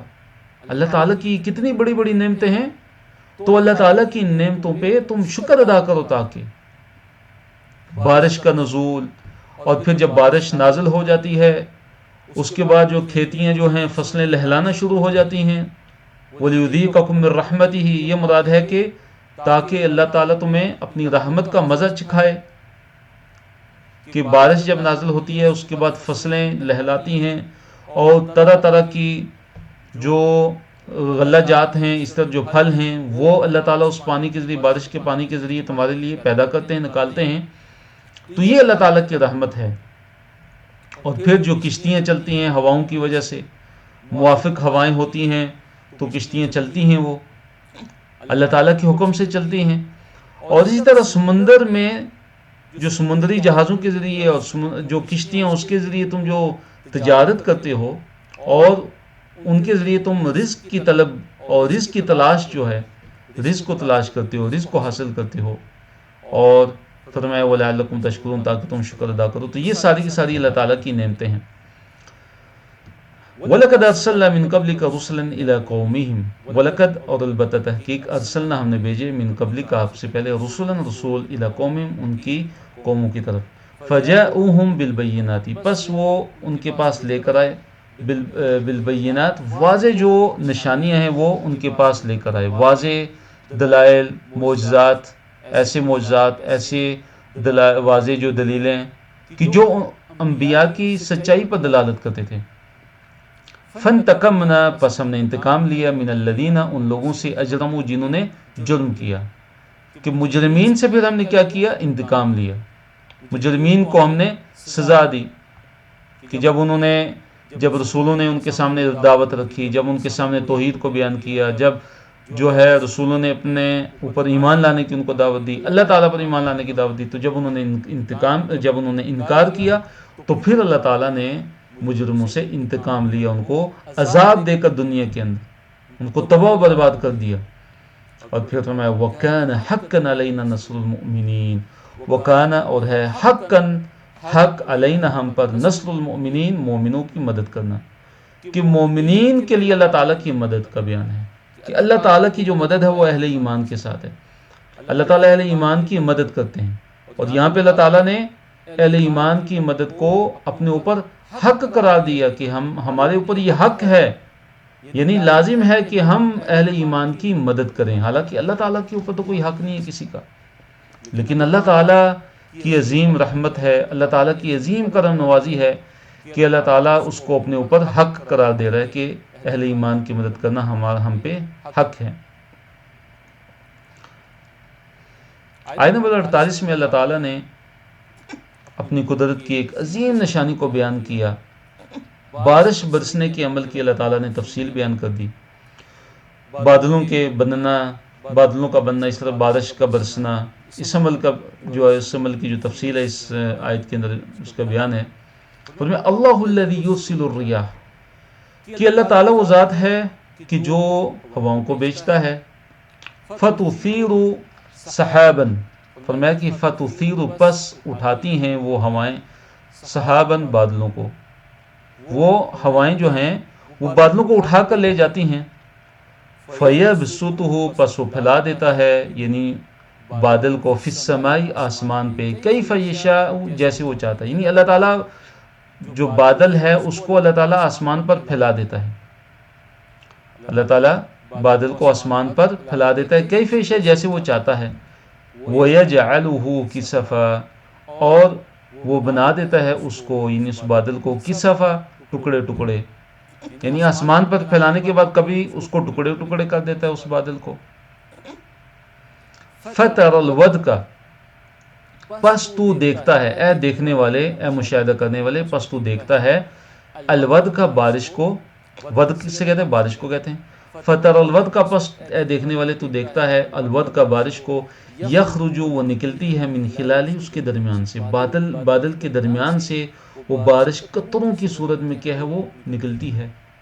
دیکھیے اللہ تعالیٰ کی کتنی عظیم رحمت ہے کہ اللہ تعالیٰ اگر چاہے تو وہ جو پانی جو ہوائیں جو بادلوں کو اٹھائے پھرتی ہیں، جن بادلوں کے اندر کہتے ہیں یعنی کروڑوں ٹن ان کے اندر پانی ہوتا ہے، اللہ تعالیٰ اگر چاہے تو وہ یک بارگی وہ پانی وہ نیچے گرا دے اور سب ہلاک ہو جائیں. لیکن وہ کیسے اللہ تعالیٰ اس کو نازل کرتا ہے؟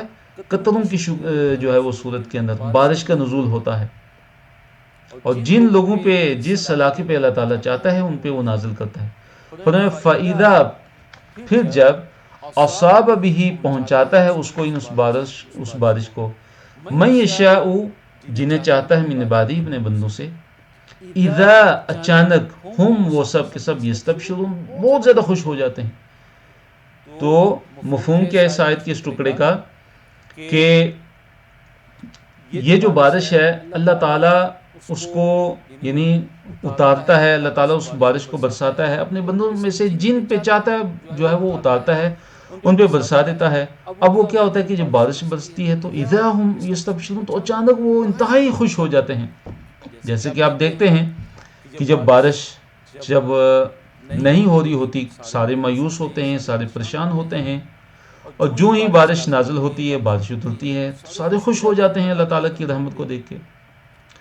اگلی آیت میں اس چیز کا بیان ہے، فرمایا وَإِن كَانُوا وَإِن یہاں تحقیق کے معنی مراد کیا ہے کہ یقیناً کانو وہ تھے من قبل اس سے پہلے، یعنی اللہ تعالیٰ کے یہ بندے، اللہ تعالیٰ کی مخلوق، وَإِن كَانُوا یقیناً وہ تھے من قبل اس کے ان ينزل کہ نازل کی جائے علیہم ان پر، من قبل ہی اس سے پہلے، لمبلسین یقیناً وہ مایوس تھے، یعنی بارش کے نازل ہونے سے پہلے، اس سے پہلے کہ ان پر بارش نازل کی جائے. من قبل ان ينزل علیہم، ينزل دیکھیے پیسیو وائس ہے، نزل ينزل سے پیسیو وائس ہے، فعل مجہول ہے کہ ان پر نازل کی جائے. من قبل اس سے پہلے نہیں کہ بارش نازل ہونے سے بالکل پہلے ہی وہ کیا تھے؟ لمبلسین یقیناً بڑے ہی وہ تھے نا امید تھے، لیکن جو ہی بارش ہوئی تو اذا ہم یستبشرون وہ خوش ہو گئے انتہائی. تو اللہ تعالیٰ کی بہت عظیم نعمت ہے، اور اللہ تعالیٰ کی وحدانیت کی بھی دلیل ہے اور اللہ تعالیٰ کی عظیم قدرت کی بھی دلیل ہے یہ.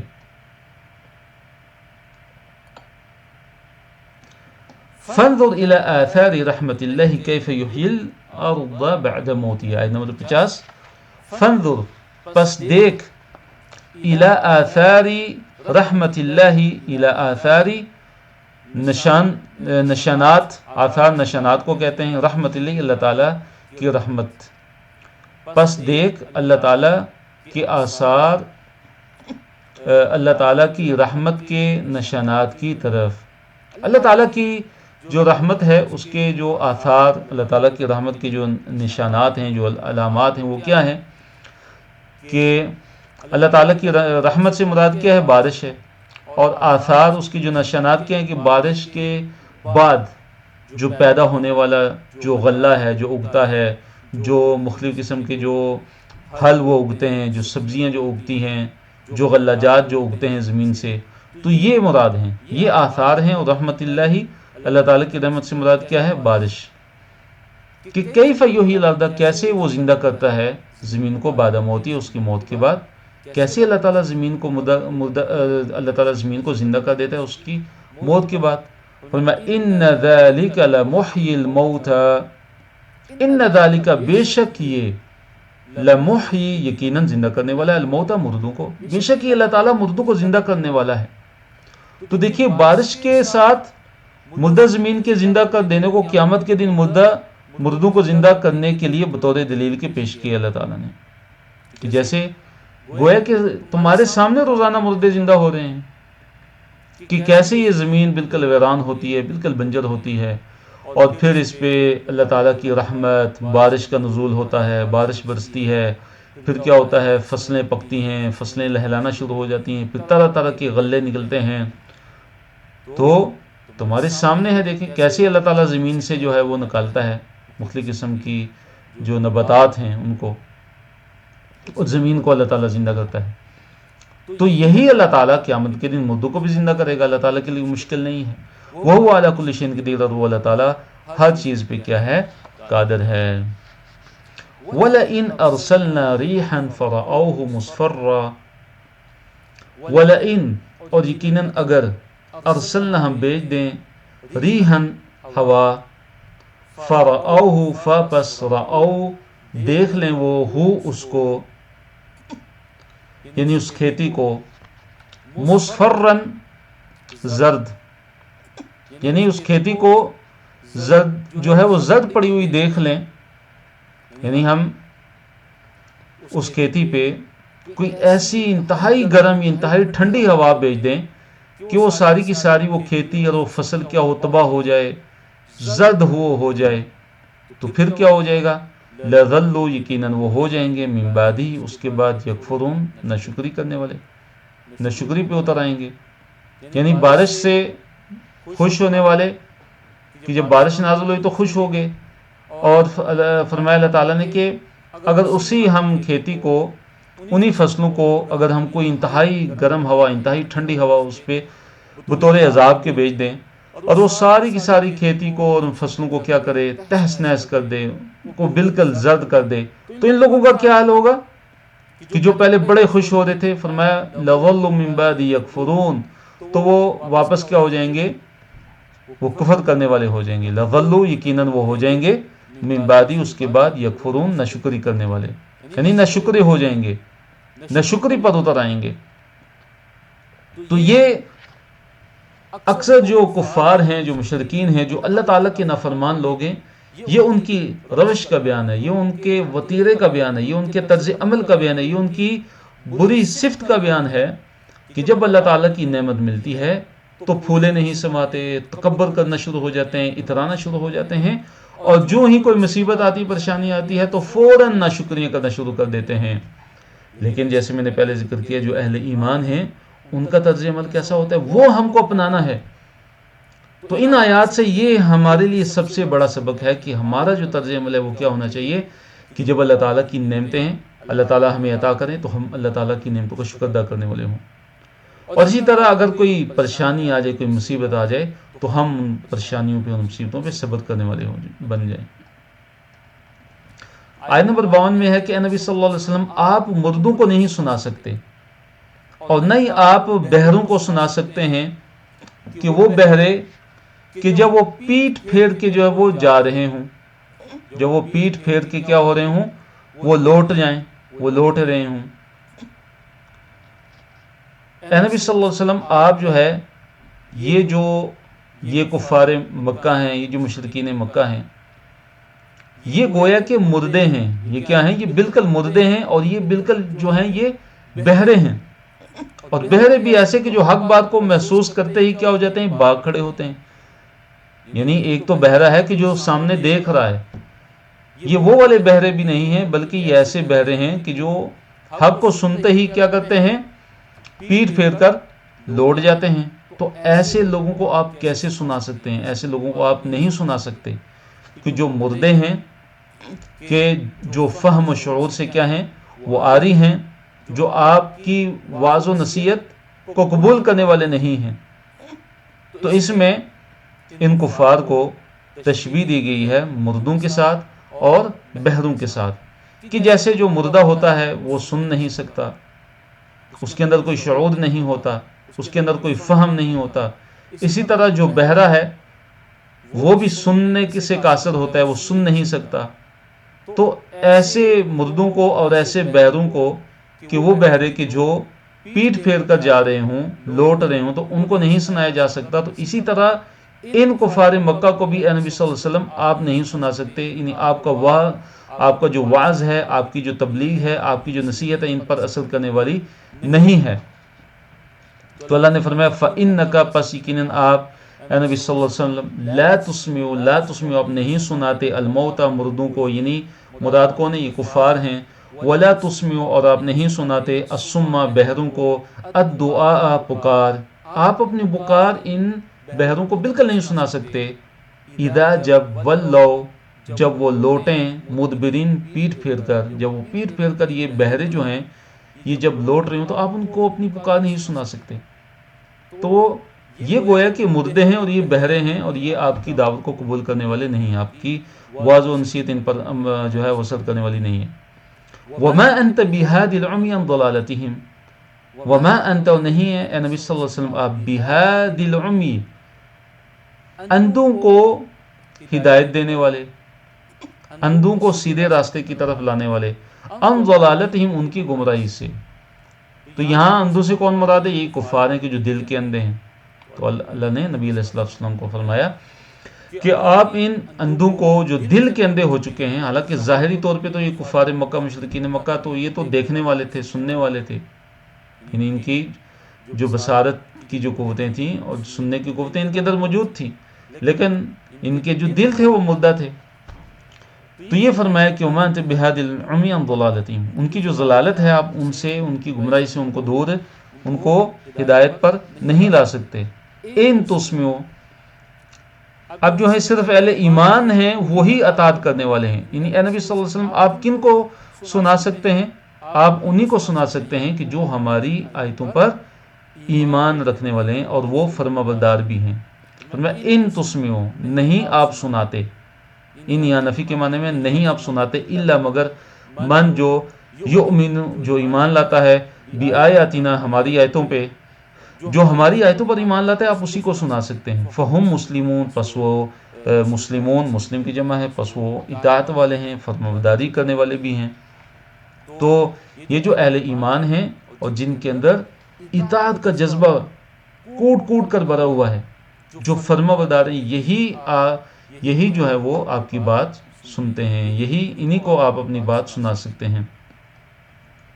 یہاں پہ اللہ تعالیٰ نے آیت نمبر 54 کے اندر انسان کی پیدائش کے 3 جو مراحل ہیں ان کو اللہ تعالیٰ نے ذکر کیا ہے کہ اللہ تعالیٰ نے تمہیں جو ہے کمزوری کی حالت میں پیدا کیا. یعنی انسان جب دنیا کے اندر آتا ہے، حتیٰ کہ جب ماں کے پیٹ کے اندر بھی ہوتا ہے وہ کتنا کمزور ہوتا ہے. اس کے جو مراحل ہیں، پہلے نطفہ ہے، پھر اس کے بعد گوشت، اس کے بعد خون کا لوتھڑا ہے، پھر جو ہے وہ گوشت کی بوٹی بنتا ہے. تو جیسے اللہ تعالیٰ نے انسان کی تخلیق کے مراحل کو ذکر کیے تو انسان کتنا کمزور ہوتا ہے. پھر انسان ماں کے پیٹ سے نکلتا ہے تو کتنا کمزور ہوتا ہے، حتیٰ کہ اپنی کروٹ بھی وہ تبدیل نہیں کر سکتا. پھر اس کے بعد اللہ تعالیٰ اس کو قوت عطا فرما دیتے ہیں، وہ بچپن سے لڑکپن، پھر اس کے بعد جوانی کی عمر میں پہنچتا ہے، اللہ تعالیٰ اس کو قوت عطا کرتے ہیں. پھر قوت کے بعد دوبارہ اللہ تعالیٰ اس کو کمزوری عطا فرماتے ہیں اور بڑھاپے کی طرف وہ چلا جاتا ہے. تو یہ 3 جو مراحل ہیں یہ اللہ تعالیٰ نے اس آیت کے اندر بیان کیے ہیں، اور اس میں بڑی ہی اللہ تعالیٰ کی قدرت کی نشانیاں ہیں کہ ہم ان پہ غور و فکر کر کے ہم اپنے رب کو پہچان سکتے ہیں اور اپنے ایمان کو مضبوط کر سکتے ہیں. اللہ الذی وہ کہ جس نے خلقکم تمہیں پیدا کیا، من ضعف ضعف سے، کمزوری سے، مراد کمزوری کی حالت میں تمہیں اللہ تعالیٰ نے پیدا کیا. یعنی تمہارا جو بچپن ہے کتنے اس حالت میں تم کتنا کمزور ہوتے ہو، کوئی قوت نہیں ہوتی تمہارے پاس. ثم پھر جعل عطا کیا، جعل کا لفظ مطلب ہے بنا دینا کسی چیز کو، تو مراد کہ پھر اللہ تعالیٰ نے بنا دیا من بعد ضعف اس ضعف کے بعد قوتاً قوت. یعنی پھر اللہ تعالیٰ نے اس بچپن کے اندر جو تمہاری ضعف یعنی کمزوری کی حالت ہے اس کو تبدیل کر کے قوتاً اللہ تعالیٰ نے تم کو قوت عطا فرما دی. یعنی انسان جوانی کی عمر میں پہنچتا ہے اور پوری قوت اللہ تعالیٰ اس کو عطا فرما دیتے ہیں. ثم پھر جعل بنا دی من بعد قوت قوت کے بعد ضعفاً کمزوری و شیبتاً اور بڑھاپا. یعنی پھر اللہ تعالیٰ نے بنا دیا، تمہیں دے عطا کی، قوت کے بعد دوبارہ کمزوری اللہ تعالیٰ نے تمہیں عطا کی، و شیبہ اور بڑھاپا. تو یہ وہ تیسرا مرحلہ ہے جو انسان کی زندگی کا بڑے مراحل میں سے ایک جو مرحلہ ہے تیسرا. کہ پہلے کمزوری، انسان کمزور ہوتا ہے، دنیا میں آتا ہے انتہائی کمزور ہوتا ہے، اور پھر انسان جوان ہوتا ہے، شباب جو ہے اس عمر کو پہنچتا ہے، اور پھر دوبارہ جو ہے انسان جو ہے وہ کمزوری کی طرف لوٹتا ہے اور بڑھاپے کی طرف چلا جاتا ہے، دوبارہ وہ کمزور ہو جاتا ہے۔ تو یہ 3 مراحل اللہ تعالیٰ نے اس آیت کے اندر ذکر کیے۔ فرمایا یخلق، اللہ تعالیٰ پیدا کرتا ہے معاشہ جو چاہتا ہے، وہ العلیم القدیر، اور وہی جو ہے ہر چیز کا علم رکھنے والا، القدیر ہر چیز پر قدرت رکھنے والا ہے۔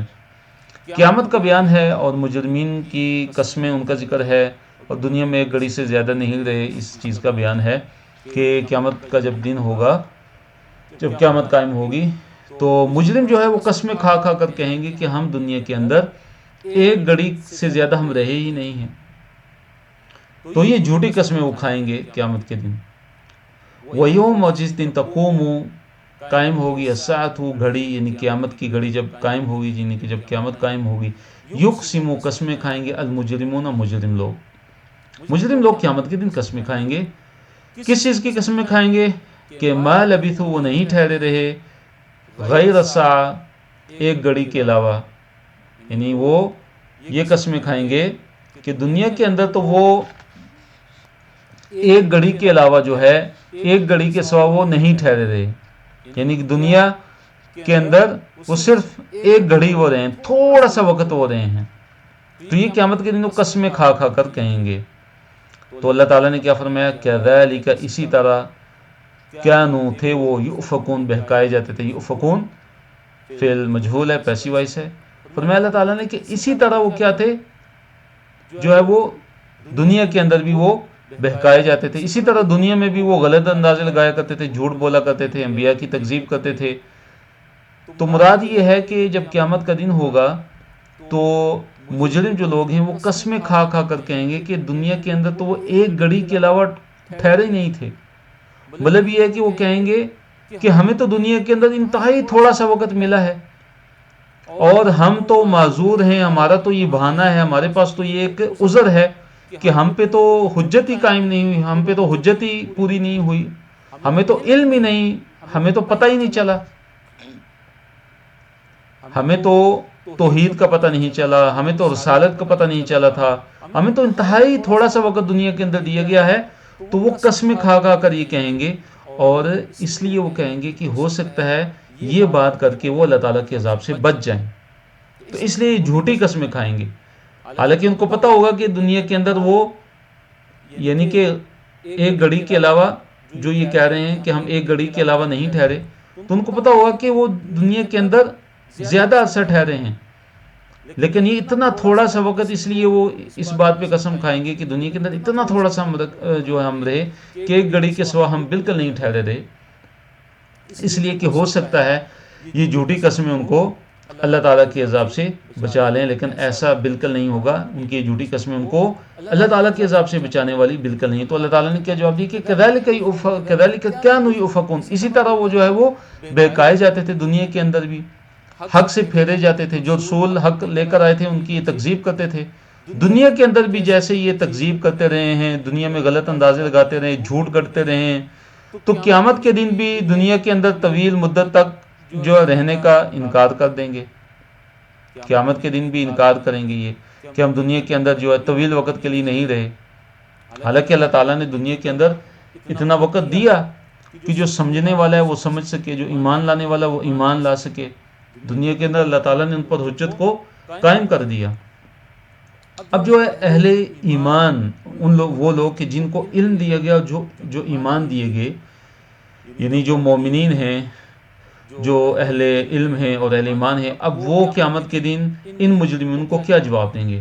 وہ ذرا سنیے آیت نمبر 56 میں اللہ نے فرمایا وقال الذین، اور کہیں گے وہ لوگ کہ اوتو، جو دیے گئے، العلم، علم، والایمان، اور ایمان، کہ وہ لوگ جو علم اور ایمان دیے گئے وہ کیا کہیں گے؟ لقد، یقیناً، لبثتم، تم ٹھہرے رہے، فی کتاب اللہ، اللہ تعالیٰ کی کتاب میں، تم اللہ تعالیٰ کی جو کتاب ہے، اللہ تعالیٰ کی جو قضاء و قدر ہے، اللہ تعالیٰ کی جو تقدیر ہے، اور اللہ تعالیٰ کا جو فیصلہ ہے، اللہ تعالیٰ کا جو علم ہے، اور جو لوح محفوظ ہے، اس کے مطابق تم تو ٹھہرے رہے دنیا کے اندر، زمین کے اندر، الی یوم البعث، قیامت کے دن تک. تم تو قیامت کے دن تک ٹھہرے رہے. جب سے تم پیدا ہوئے، پیدا ہونے سے لے کر تم قیامت کے دن تک تم دنیا کے اندر تم ٹھہرے رہے. اللہ تعالیٰ کے لکھے ہوئے کے مطابق تم قیامت کے دن تک ٹھہرے رہے، پیدائش کے دن سے لے کر قیامت کے دن تک. تو یہ اہل علم اور اہل ایمان جو ہوں گے وہ قیامت کے دن ان مجرمین کو جواب دیں گے، اور ساتھ کیا کہیں گے؟ فَهَذَا، پس یہ یوم البعث، یہ اٹھائے جانے کا دن ہے، یہ قیامت کا دن ہے. وَلَكِنَّكُمْ، اور لیکن تم، كُنْتُمْ لا تعلمون، تم علم نہیں رکھتے تھے، تم یقین نہیں کرتے تھے. یہ ہے یوم البعث، یہ ہے یوم القیامہ، یہ ہے قیامت کا دن، لیکن تم دنیا کے اندر اس کا یقین نہیں رکھتے تھے، بلکہ تم اس کا مذاق اڑاتے تھے، اور تم ہنسی مذاق میں اس کو اڑا دیا کرتے تھے اور اس کا انکار کرتے رہتے تھے. تو یہ آج یوم البعث ہے، یہ قیامت کا دن ہے کہ جس کا تم دنیا کے اندر انکار کرتے رہے ہو. اب ظالموں کا کوئی عذر قابل قبول نہیں ہوگا. اللہ نے فرمایا فَيَوْمَئِذٍ، پس اس دن، لا ينفع، نہیں فائدہ دے گا، الذین، ان لوگوں کو، ظلموا، جنہوں نے ظلم کیا. کیا چیز ان کو فائدہ نہیں دے گی؟ معذرتہم، ان کی معذرت، ان کے بہانے، ان کا کوئی بھی عذر ان کو فائدہ نہیں دے گا. کہ یہ جو ان کا جو عذر ہے، یہ جو ان کا بہانہ ہے کہ جو ہے ہمیں تو دنیا کے اندر ٹائم ہی نہیں ملا، ہمیں اگر ٹائم ملا ہوتا تو ہم جو ہے ایمان لے آتے. تو اللہ تعالیٰ نے فرمایا کہ یہ جو ان کا جو عذر ہے، یہ جو ان کی معذرت کرنا ہے، ان کا عذر ہے، یہ ان کو کوئی بھی فائدہ نہیں دے گا. وَلَا هُمْ يُسْتَعْتَبُونَ، اللہ تعالیٰ نے فرمایا وَلَا هُمْ، اور نہ ہی وہ، يُسْتَعْتَبُونَ، نہ ہی ان کو معافی مانگنے کا موقع دیا جائے گا، نہ ہی ان سے توبہ طلب کی جائے گی، نہ ہی ان کو دنیا میں بیچ کر جو ہے وہ توبہ کرنے کا اور دوبارہ جو ہے ایمان لانے کا ان کو موقع دیا جائے گا.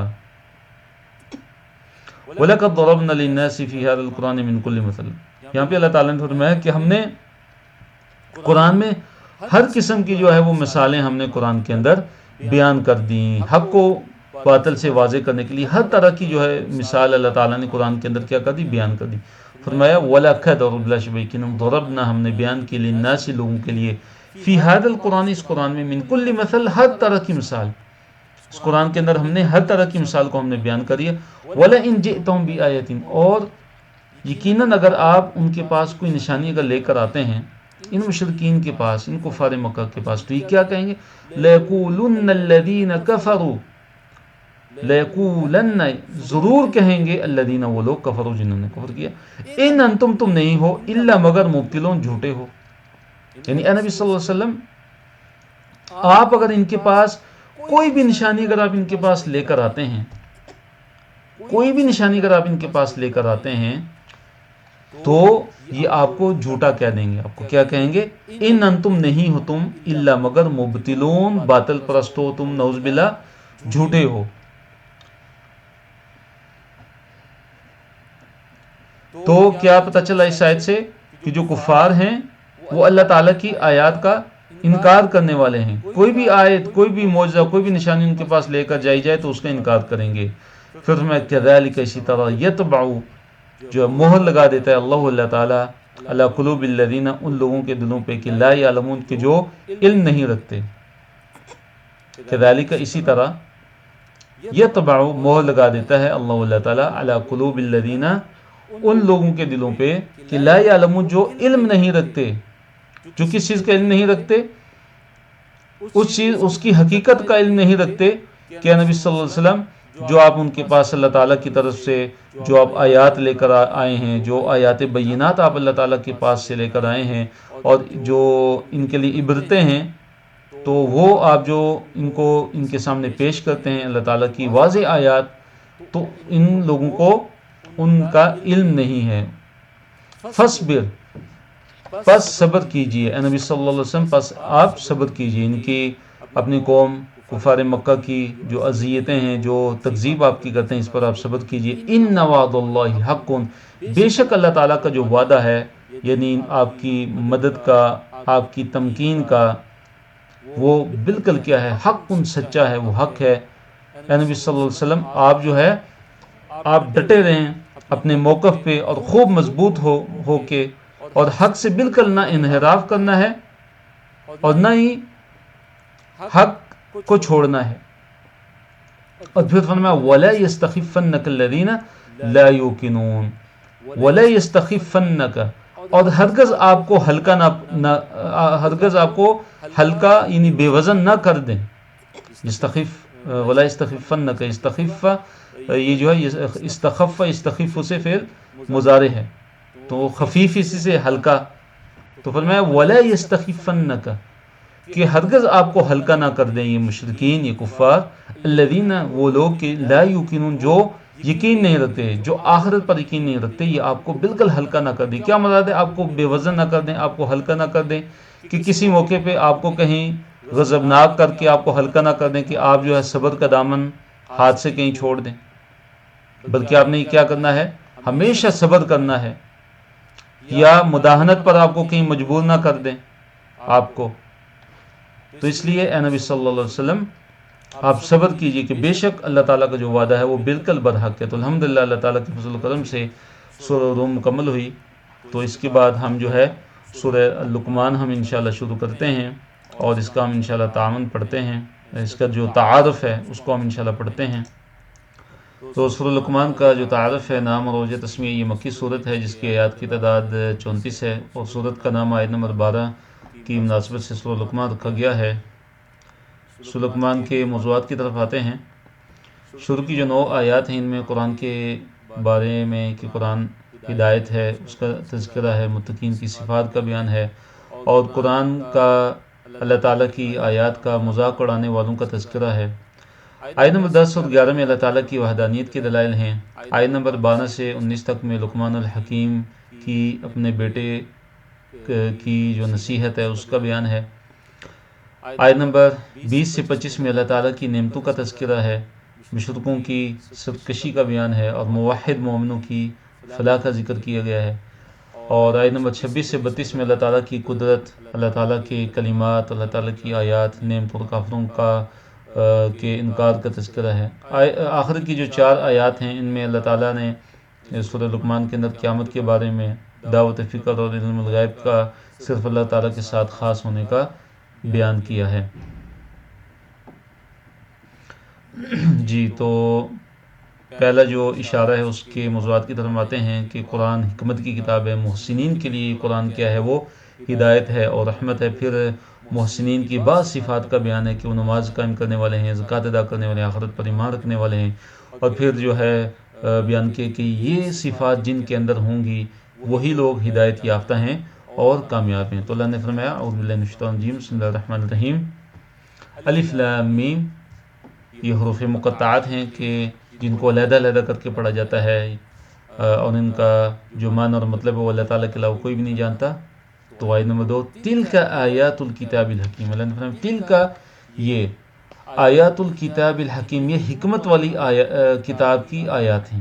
یہ جو آیات ہیں یہ بڑی حکمت والی کتاب کی آیات ہیں۔ ہدی ورحمۃ للمحسنین، کہ یہ ہدایت ہیں یہ آیتیں، اور رحمت ہیں کن کے لیے؟ محسنین کے لیے، جو احسان کرنے والے ان کے لیے کیا ہیں یہ آیتیں، کیا ہیں وہ؟ ہدایت ہیں اور رحمت ہیں۔ تو دیکھیے جو محسنین، لفظ محسنین یہ محسن کی جمع ہے، احسان کرنے والے۔ تو اس کے کئی معنی، اس کا ایک مطلب تو یہ ہے کہ جو احسان کرنے والا ہے، مثلا والدین کے ساتھ، مثلا رشتہ داروں کے ساتھ، مستحقین کے ساتھ، اور اسی طرح جو غرباء ہیں، جو فقراء ہیں، جو مساکین ہیں، ان کے ساتھ احسان کرنے والا۔ دوسرے اس کا معنی ہے نیکیاں کرنے والا، برائیوں سے بچنے والا، جس کو ہم نیکوکار کہتے ہیں، جو نیک انسان ہوتا ہے۔ تو یہ مراد بھی ہے محسن سے۔ محسنین کا جو تیسرا جو مطلب ہے وہ یہ ہے کہ وہ لوگ کہ جو اپنی عبادت کے اندر نہایت اخلاص اختیار کرتے ہیں اور خشوع و خضوع کے ساتھ اپنی عبادت سر انجام دیتے ہیں۔ جیسے حدیث کے اندر ہے ان تعبد اللہ کأنک تراہ، جب حضرت جبرائیل علیہ السلام نے نبی علیہ السلام سے احسان کے بارے میں پوچھا، فأخبرنی عن الإحسان، کہ مجھے احسان کے بارے میں بتائیے، تو آپ صلی اللہ علیہ وسلم نے فرمایا الاحسان ان تعبد اللہ کأنک تراہ، کہ تو اللہ تعالیٰ کی ایسی عبادت کرے کہ جیسے تو اللہ تعالیٰ کو دیکھ رہا ہے۔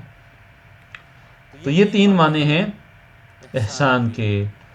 اب محسنین کون ہیں؟ الذین، وہ لوگ، یقیمون، جو قائم کرتے ہیں، الصلاۃ، نماز کو، جو نماز کو قائم کرتے ہیں، وہ یؤتون، اور جو دیتے ہیں، الزکوٰۃ، زکوٰۃ، جو زکوٰۃ دیتے ہیں، وہم بالآخرۃ ہم یوقنون، اور آخرت پر بھی وہی یقین رکھتے ہیں، وہم، اور وہی، بالآخرۃ، آخرت پر، ہم یوقنون، وہی یقین رکھتے ہیں۔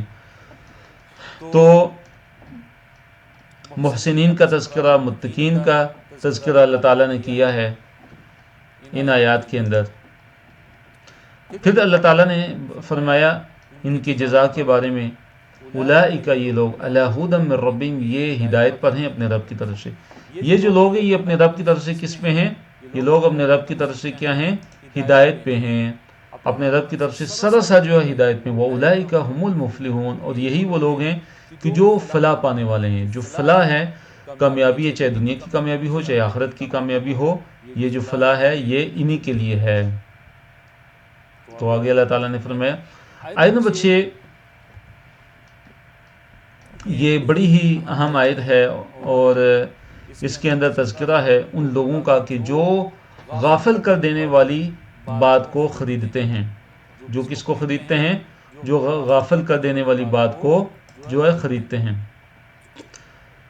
وَمِنَ النَّاسِ، اور لوگوں میں سے بعض وہ ہیں کہ وَمِنَ النَّاسِ، اور لوگوں میں سے بعض وہ ہیں کہ یشتری، جو خریدتے ہیں، لہو الحدیث، غافل کرنے والی بات کو، جو بےہودہ بات کو خریدتے ہیں، جو لغو بات کو مول لیتے ہیں، جو غافل کر دینے والی جو باتیں ان کو خریدتے ہیں، لیضل، تاکہ وہ گمراہ کر دیں، عن سبیل اللہ، اللہ تعالیٰ کے راستے سے، بغیر علم، بغیر علم کے، بغیر علم کے وہ اللہ تعالیٰ کے راستے سے وہ گمراہ کرتے ہیں۔ یعنی لوگوں میں سے بعض وہ ہے کہ جو بےہودہ بات، جو لغو بات جو ہے اس کو خریدتا ہے، تاکہ وہ لیضل، تاکہ وہ گمراہ کر دے، عن سبیل اللہ، اللہ تعالیٰ کے راستے سے، تاکہ وہ اللہ تعالیٰ کے راستے سے گمراہ کر دے، بغیر علم کے۔ اللہ تعالیٰ کے راستے سے مراد کیا ہے؟ کہ لوگوں کو ہدایت سے گمراہ کر کے ضلالت کی طرف لگا دے، اللہ تعالیٰ کے دین سے لوگوں کو روکے، اللہ تعالیٰ کے دین سے لوگوں کو دور کر دے بغیر علم کے، اور وَيَتَّخِذَهَا هُزُوًا، اور اسے مذاق بنائے، وَيَتَّخِذَ، اور بنائے، اسے، یعنی اللہ تعالیٰ کی آیتوں کو، اللہ تعالیٰ کی آیتوں کا کیا بنائے؟ ان کو ہزواً، مذاق کا ذریعہ بنا لے۔ اس کے ذریعے کیا بناتا ہے؟ وہ جو ہے وہ مذاق بناتا ہے اللہ تعالیٰ کی آیتوں کو۔ اولئک لہم عذاب مہین، فرمایا کہ اولئک، یہی وہ لوگ ہیں کہ لہم، ان کے لیے، عذاب مہین، ذلیل کرنے والا۔ تو دیکھیے جو لہو ہے، لہو کہتے ہیں، اس کا جو لفظی مطلب ہے وہ غافل کر دینے کو کہتے ہیں۔ تو لہو الحدیث سے مراد یہ ہے کہ کل ما یلہی عن طاعت اللہ ویصد عن مرضاتہ، ہر وہ چیز کہ جو اللہ تعالیٰ کی اطاعت سے انسان کو غافل کر دے، اور اللہ تعالیٰ کی جو رضا مندی ہے، اللہ تعالیٰ کی جو رضا ہے، اس سے انسان کو روکے رکھے۔ تو لوگوں میں سے ایسا بھی ہے کہ جو ایسا بد نصیب ہے اور ایسا بے توفیق انسان ہے کہ جو خریدتا ہے، خریدنے سے مراد یہاں پہ یہ نہیں کہ وہ مال دے کے خریدتا ہے، لازمی نہیں ہے، بلکہ مراد کیا ہے کہ جو رغبت رکھتا ہے اور پسند کرتا ہے، کہ جیسے قیمت خرچ کر کے حاصل کرنے والا ایک انسان جو ہے وہ پسند کرتا ہے۔ تو لہو الحدیث سے مراد کیا ہے؟ جیسے تذکرہ ہوا، جیسے ذکر کیا میں نے، کہ ہر وہ چیز کہ جو انسان کو اللہ تعالیٰ کی اطاعت سے انسان کو غافل کر دے، اور اللہ تعالیٰ کے ذکر سے انسان کو روک لے، اور اللہ تعالیٰ کی رضامندی سے اس کو جو ہے وہ دور کر دے انسان کو۔ تو اس لیے مفسرین بعض نے لکھا ہے لہو الحدیث سے مراد کہ ہر حرام کلام جو ہے، ہر باطل اور ایسے اقوال پر مشتمل جو ہذیان ہے وہ اس کے اندر داخل ہے، جیسے کفر ہے، جیسے اللہ تعالیٰ کی نافرمانی ہے، جیسے فسق و فجور ہے، تو ایسا کلام کہ جو انسان کو کے اندر کفر اور فسق اور معصیت کی رغبت پیدا کرتا ہے. اسی طرح غیبت ہے، چغلی ہے، جھوٹ ہے، گالی گلوچ ہے.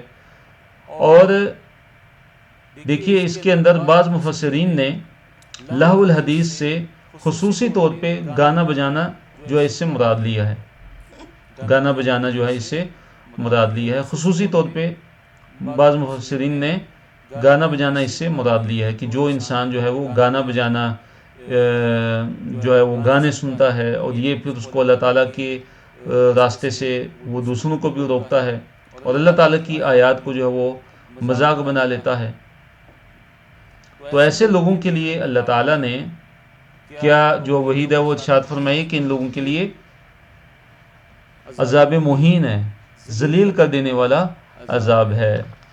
تو یہ تین جو صفات اس کے اندر بیان ہوئی ہیں کہ جو لہو الحدیث کو جو اپناتے ہیں، جو خریدتے ہیں اور جو پسند کرتے ہیں. لہو الحدیث یعنی ہر باطل کلام، ہر جو ہے لغو اور بیہودہ کلام بات، اور ہر وہ چیز کہ جو انسان کو اللہ تعالیٰ کی اطاعت سے انسان کو غافل کر دے اور انسان کو اللہ تعالیٰ کی رضا سے انسان کو دور کر دے.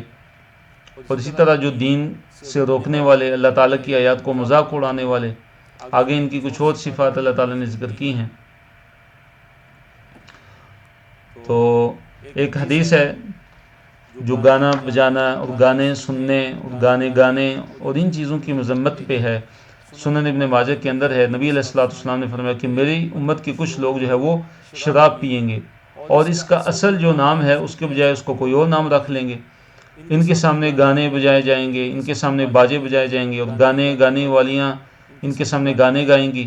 تو اللہ تعالیٰ ان کو زمین میں دھنسا دے گا اور ان میں سے بعض کو خنزیر اور بندر بنا دے گا. تو یہ حدیث صحیح حدیث ہے جو سنن ابن ماجہ میں ہے اور ابو مالک الاشعری رضی اللہ تعالیٰ عنہ سے یہ مروی ہے. تو بڑا ہی یہ خطرناک جو ہے یہ عمل ہے. اللہ سے دعا ہے کہ اللہ تعالیٰ ہمیں ان برے اعمال سے بچا کے رکھے. پھر اللہ تعالیٰ نے اس کی مزید صفات بیان کی، فرمایا وَإِذَا تُتْلَى عَلَيْهِ آيَاتُنَا، اور جب پڑھی جاتی ہیں، تلاوت کی جاتی ہیں اس پر آیاتنا، ہماری جو آیات، جب ہماری آیات اس کے سامنے جو ہے وہ پڑھی جاتی ہیں تو کیا ہوتا ہے؟ وَلَّا مُسْتَكْبِرًا، تو وہ جو ہے وہ منہ پھیر لیتا ہے، مستکبراً تکبر کرتے ہوئے. وَإِذَا، اور جب تتلا تلاوت کی جاتی ہیں، علیہ اس پر آیاتنا، ہماری آیتیں، تو وَلَّا وہ منہ پھیر لیتا ہے، مستکبراً تکبر کرتے ہوئے، یعنی اعراض کرتا ہے اللہ تعالیٰ کی آیات سے، ایمان نہیں لاتا، اعراض کرتا ہے. کیا کرتا ہے؟ اعراض کرتا ہے. تو آگے اللہ نے فرمایا کأن گویا کہ لم یسمعها، کأن گویا کہ لم یسمع، اس نے سنا ہی نہیں ان کو، یعنی اللہ تعالیٰ کی آیات کو. ہاتھ سے مراد اللہ تعالیٰ کی آیات، یعنی اس کی حالت ایسی ہے کہ وہ اللہ تعالیٰ کی اطاعت سے وہ ایسی روگردانی کرتا ہے کہ جب اللہ تعالیٰ کی آیات اس پر پڑھی جاتی ہیں تو ایسے دکھائی دیتا ہے کہ جیسے اس نے سنا ہی نہیں، جیسے اس نے اللہ تعالیٰ کی آیات کو سنا ہی نہیں. کأن فی اذنیہ وقرا، فرمایا کہ کأن گویا کہ فی اذنیہ اس کے دونوں کانوں میں وقرا کوئی بوجھ ہے، گویا کہ اس کے کانوں کے اندر کوئی ایسا بوجھ ہے کہ جس کی وجہ سے وہ کیا ہے، سننے کی صلاحیت سے بالکل محروم ہو چکا ہے. تو اس آیت کے اندر اللہ تعالیٰ نے ان کفار کی حالت کو بیان کیا ہے، ان کی روش کو، ان کے وتیرے کو، ان کے اس بدترین طرز عمل کو کہ جب اللہ تعالیٰ کی آیات ان کے سامنے پڑھی جاتی تو وہ کیا کرتے تھے؟ وَلَّا مُسْتَكْبِرًا، وہ تکبر کرتے ہوئے منہ کو پھیر لیتے تھے، گویا کہ ایسا وہ ظاہر کرتے تھے گویا کہ انہوں نے اللہ تعالیٰ کی آیتیں سنی ہی نہیں، گویا کہ ان کے کانوں کے اندر کوئی بوجھ ہے، کوئی ایسا جو ہے بوجھ ہے کہ جس کی وجہ سے وہ سننے کی صلاحیت سے کیا ہو چکے ہیں، وہ محروم ہو چکے ہیں. اگلی آیت کے اندر اللہ تعالیٰ نے ایمان والوں کا تذکرہ کیا، اللہ تعالیٰ نے نیک اعمال کرنے والوں کا تذکرہ کیا، پھر ان کی جزا جنت کا بھی ذکر کیا۔ فرمایا ان الذین آمنوا، بے شک وہ لوگ جو ایمان لائے، وہ عاملوا الصالحات، اور جنہوں نے نیک اعمال کیے، جو لوگ ایمان لائے اور جنہوں نے نیک اعمال کیے، ان کے لیے کیا ہے؟ فرمایا لہم، ان کے لیے جنات النعیم، ان کے لیے نعمت کے باغات ہیں۔ ان کے لیے کیا ہیں؟ نعمت کے باغات ہیں، کہ جن میں نعمتیں ہی نعمتیں ہوں گی، اور وہاں ان کے لیے جنت کے جو باغات ہیں، جنتوں میں ان کے لیے کسی قسم کی کوئی تکلیف اور کسی قسم کی کوئی زحمت اور رنج و غم بالکل ان کے لیے نہیں ہوگا۔ تو آگے اللہ تعالیٰ نے فرمایا خالدین فیہا، ہمیشہ ان میں رہنے والے، یعنی یہ لوگ، یہ اہل جنت، وہ جنتوں کے اندر ہمیشہ ہمیشہ کے لیے رہیں گے۔ وعد اللہ حق کا، وعد اللہ، یہ اللہ تعالیٰ کا وعدہ حق کا جو سچا ہے، اللہ تعالیٰ کی یہ وعدہ بالکل سچا ہے۔ وَهُوَ الْعَزِيزُ الْحَكِيمُ، اللہ نے فرمایا وَهُوَ الْعَزِيزُ، وہی سب پر غالب ہی نہیں، اللہ تعالیٰ الحکیم، وہ اللہ تعالیٰ وہ ذات ہے کہ جو کمال جو ہے وہ حکمت والا ہے۔ اللہ تعالیٰ کی آیات کا بیان ہے کہ اللہ تعالیٰ نے آسمانوں کو پیدا کیا، اور اسی طرح اللہ تعالیٰ نے پہاڑ پیدا کیے، پہاڑوں کو زمین کے اندر جو ہے وہ گاڑ دیا، اسی طرح بارش سے ہر قسم کے جو پودے اللہ تعالیٰ اگاتا ہے، نباتات کو اللہ تعالیٰ اگاتا ہے۔ فرمایا خلق السماوات، اس نے پیدا کیا آسمانوں کو، بغیر عمد، بغیر ستونوں کے، اللہ نے آسمانوں کو بغیر ستونوں کے پیدا کیا۔ ترونہا، تم دیکھتے ہو ان کو، انہی آسمانوں کو۔ خلق السماوات بغیر عمد ترونہا، اللہ تعالیٰ نے آسمانوں کو بغیر ستونوں کے پیدا کیے، نہیں ایسے آسمان پیدا کیے کہ جن کو اللہ تعالیٰ نے تھامے ہوئے، ان کے کوئی ستون نہیں ہیں۔ ترونہا، تم ان آسمانوں کو دیکھتے ہو۔ اور دوسرا مطلب مفسرین نے اس کا، بعض مفسرین نے یہ بیان کیا ہے کہ اللہ تعالیٰ نے یعنی ایسے جو ہیں، ایسے ستونوں کے ساتھ پیدا کیے کہ جن ستونوں کو تم دیکھ نہیں سکتے۔ فرمایا وَأَلْقَى، اور گاڑ دیے اللہ تعالیٰ نے، فِي الْأَرْضِ، زمین میں، رواسی پہاڑ، رواسی راسیت ان کی جمع ہے، مضبوط پہاڑ اللہ تعالیٰ نے زمین کے اندر ان کو گاڑ دیا۔ ان، تاکہ، تمید، کہ وہ جھک پڑیں، بکم، تمہیں لے کر، ان تمید بکم، کہ وہ تاکہ وہ جھک پڑیں تمہیں لے کر، یا تمہیں ہلا دیں۔ تو مراد یہاں پہ کہ لِأَلَّا تَمِيدَ بِكُمْ، کہ اللہ تعالیٰ نے زمین میں پہاڑوں کو اس لیے گاڑ دیا کہ کہیں زمین جو ہے تمہیں لے کر کہیں ایک طرف جھک نہ جائے، تاکہ زمین تمہیں کہیں ایک طرف لے کر کہیں وہ جھک نہ پڑے تمہیں لے کر۔ وَبَثَّ فِيهَا، اور اللہ تعالیٰ نے فرمایا کہ اور اس نے پھیلا دیے اس میں، یعنی زمین میں، وَبَثَّ فِيهَا، اور اس نے پھیلا دیے، فیہا، اس میں، یعنی زمین میں، من کل دابت، ہر طرح کے جانور پھیلا دیے، ہر طرح کے جانوروں کو اللہ تعالیٰ نے زمین میں کیا کر دیا؟ پھیلا دیا۔ وَأَنزَلْنَا، اور نازل کیا ہم نے، من السماء، آسمان سے، ماءً، پانی، اور ہم نے آسمان سے پانی کو نازل کیا، یعنی بارش کی صورت میں ہم آسمان سے پانی کو نازل کرتے ہیں، برساتے ہیں، بارش برساتے ہیں۔ فَأَنبَتْنَا، پھر جو ہے ہم نے اگائی، فیہا، اس میں، من کل زوج کریم، ہر طرح کی عمدہ قسم، ہر طرح کی ہم نے عمدہ قسم ہم نے اس میں اگائی، یعنی اس زمین کے اندر ہم نے ہر قسم کی عمدہ قسم کو ہم نے اگایا، یعنی غلوں کی ہر قسم کی عمدہ قسم ہم نے اگائی، یعنی ہر قسم کے غلے اور میوے ہم نے پیدا کیے۔ تو کریم سے مراد کیا؟ عمدہ، مراد کیا ہے کہ جن کے بہترین رنگ ہوتے ہیں اور جن کے جو منافع ہیں وہ بکثرت ہوتے ہیں۔ جی، تو اس آیت کے اندر اللہ تعالیٰ نے آسمانوں کا تذکرہ کیا کہ اللہ تعالیٰ نے آسمانوں کو بغیر جو ہے ستونوں کے پیدا کیا، ترونہا، کہ جن کو تم دیکھتے ہو، یعنی تم آسمانوں کو دیکھتے ہو۔ اور دوسرے اس کا مطلب یہ ہے، جیسے کہ بعض مفسرین نے بیان کیا ہے، کہ ایسے ستونوں کے ساتھ، ایسے ستون ہیں کہ جن کو تم دیکھ نہیں سکتے۔ اور اللہ تعالیٰ نے زمین میں پہاڑ جو ہے وہ رکھ دیے، ان تمید بکم، تاکہ وہ جو زمین ہے وہ کہیں تمہیں ہلا نہ دے۔ اگر یہ پہاڑ نہ ہوتے تو زمین ڈول جاتی، زمین ایک طرف جھک جاتی، زمین تمہیں ہلا دیتی، زلزلہ آتا، لیکن اللہ تعالیٰ نے پہاڑوں کو زمین پہ گاڑ دیا کہ ان تمید بکم، کہ کہیں تمہیں وہ ہلا نہ دے. وَأَنزَلْنَا مِنَ السَّمَاءِ مَاءً اور ہم نے آسمان سے پانی نازل وَبَثَّ فِيهِ مِن كُلِّ دَابَّةٍ اور ہم نے پھیلا دیے فیہا اس زمین میں من کل دابت ہر قسم کے جانور ہم نے زمین کے اندر پھیلا دیے. وَأَنزَلْنَا مِنَ السَّمَاءِ مَاءً اور ہم نے آسمان سے پانی نازل کیا. فَأَنبَتْنَا فِيهَا مِن كُلِّ زَوْجٍ كَرِيمٍ پھر اس میں ہر طرح کی جو عمدہ قسم ہے ہم نے اس میں یعنی اس زمین میں اگائی ہے. تو الحمدللہ اللہ تعالیٰ کے فضل و کرم سے ہمارا آج کا سبق جو ہے وہ اختتام پذیر ہوتا ہے. تو اچھا سیکھنے اور سے بھرپور فائدہ اٹھانے کے لیے آپ جو روزانہ کا سبق دہرائیے، ساتھ ساتھ لکھیے اور نوٹس بھی مکمل کیجیے. جو پڑھتے ہیں کسی کو پڑھانے کی بھی کوشش کیجیے. سبحانک اللہم و بحمدک نشہد ان لا الہ الا انت نستغفرک و نتوب الیک. وآخر دعوانا الحمدللہ رب العالمین.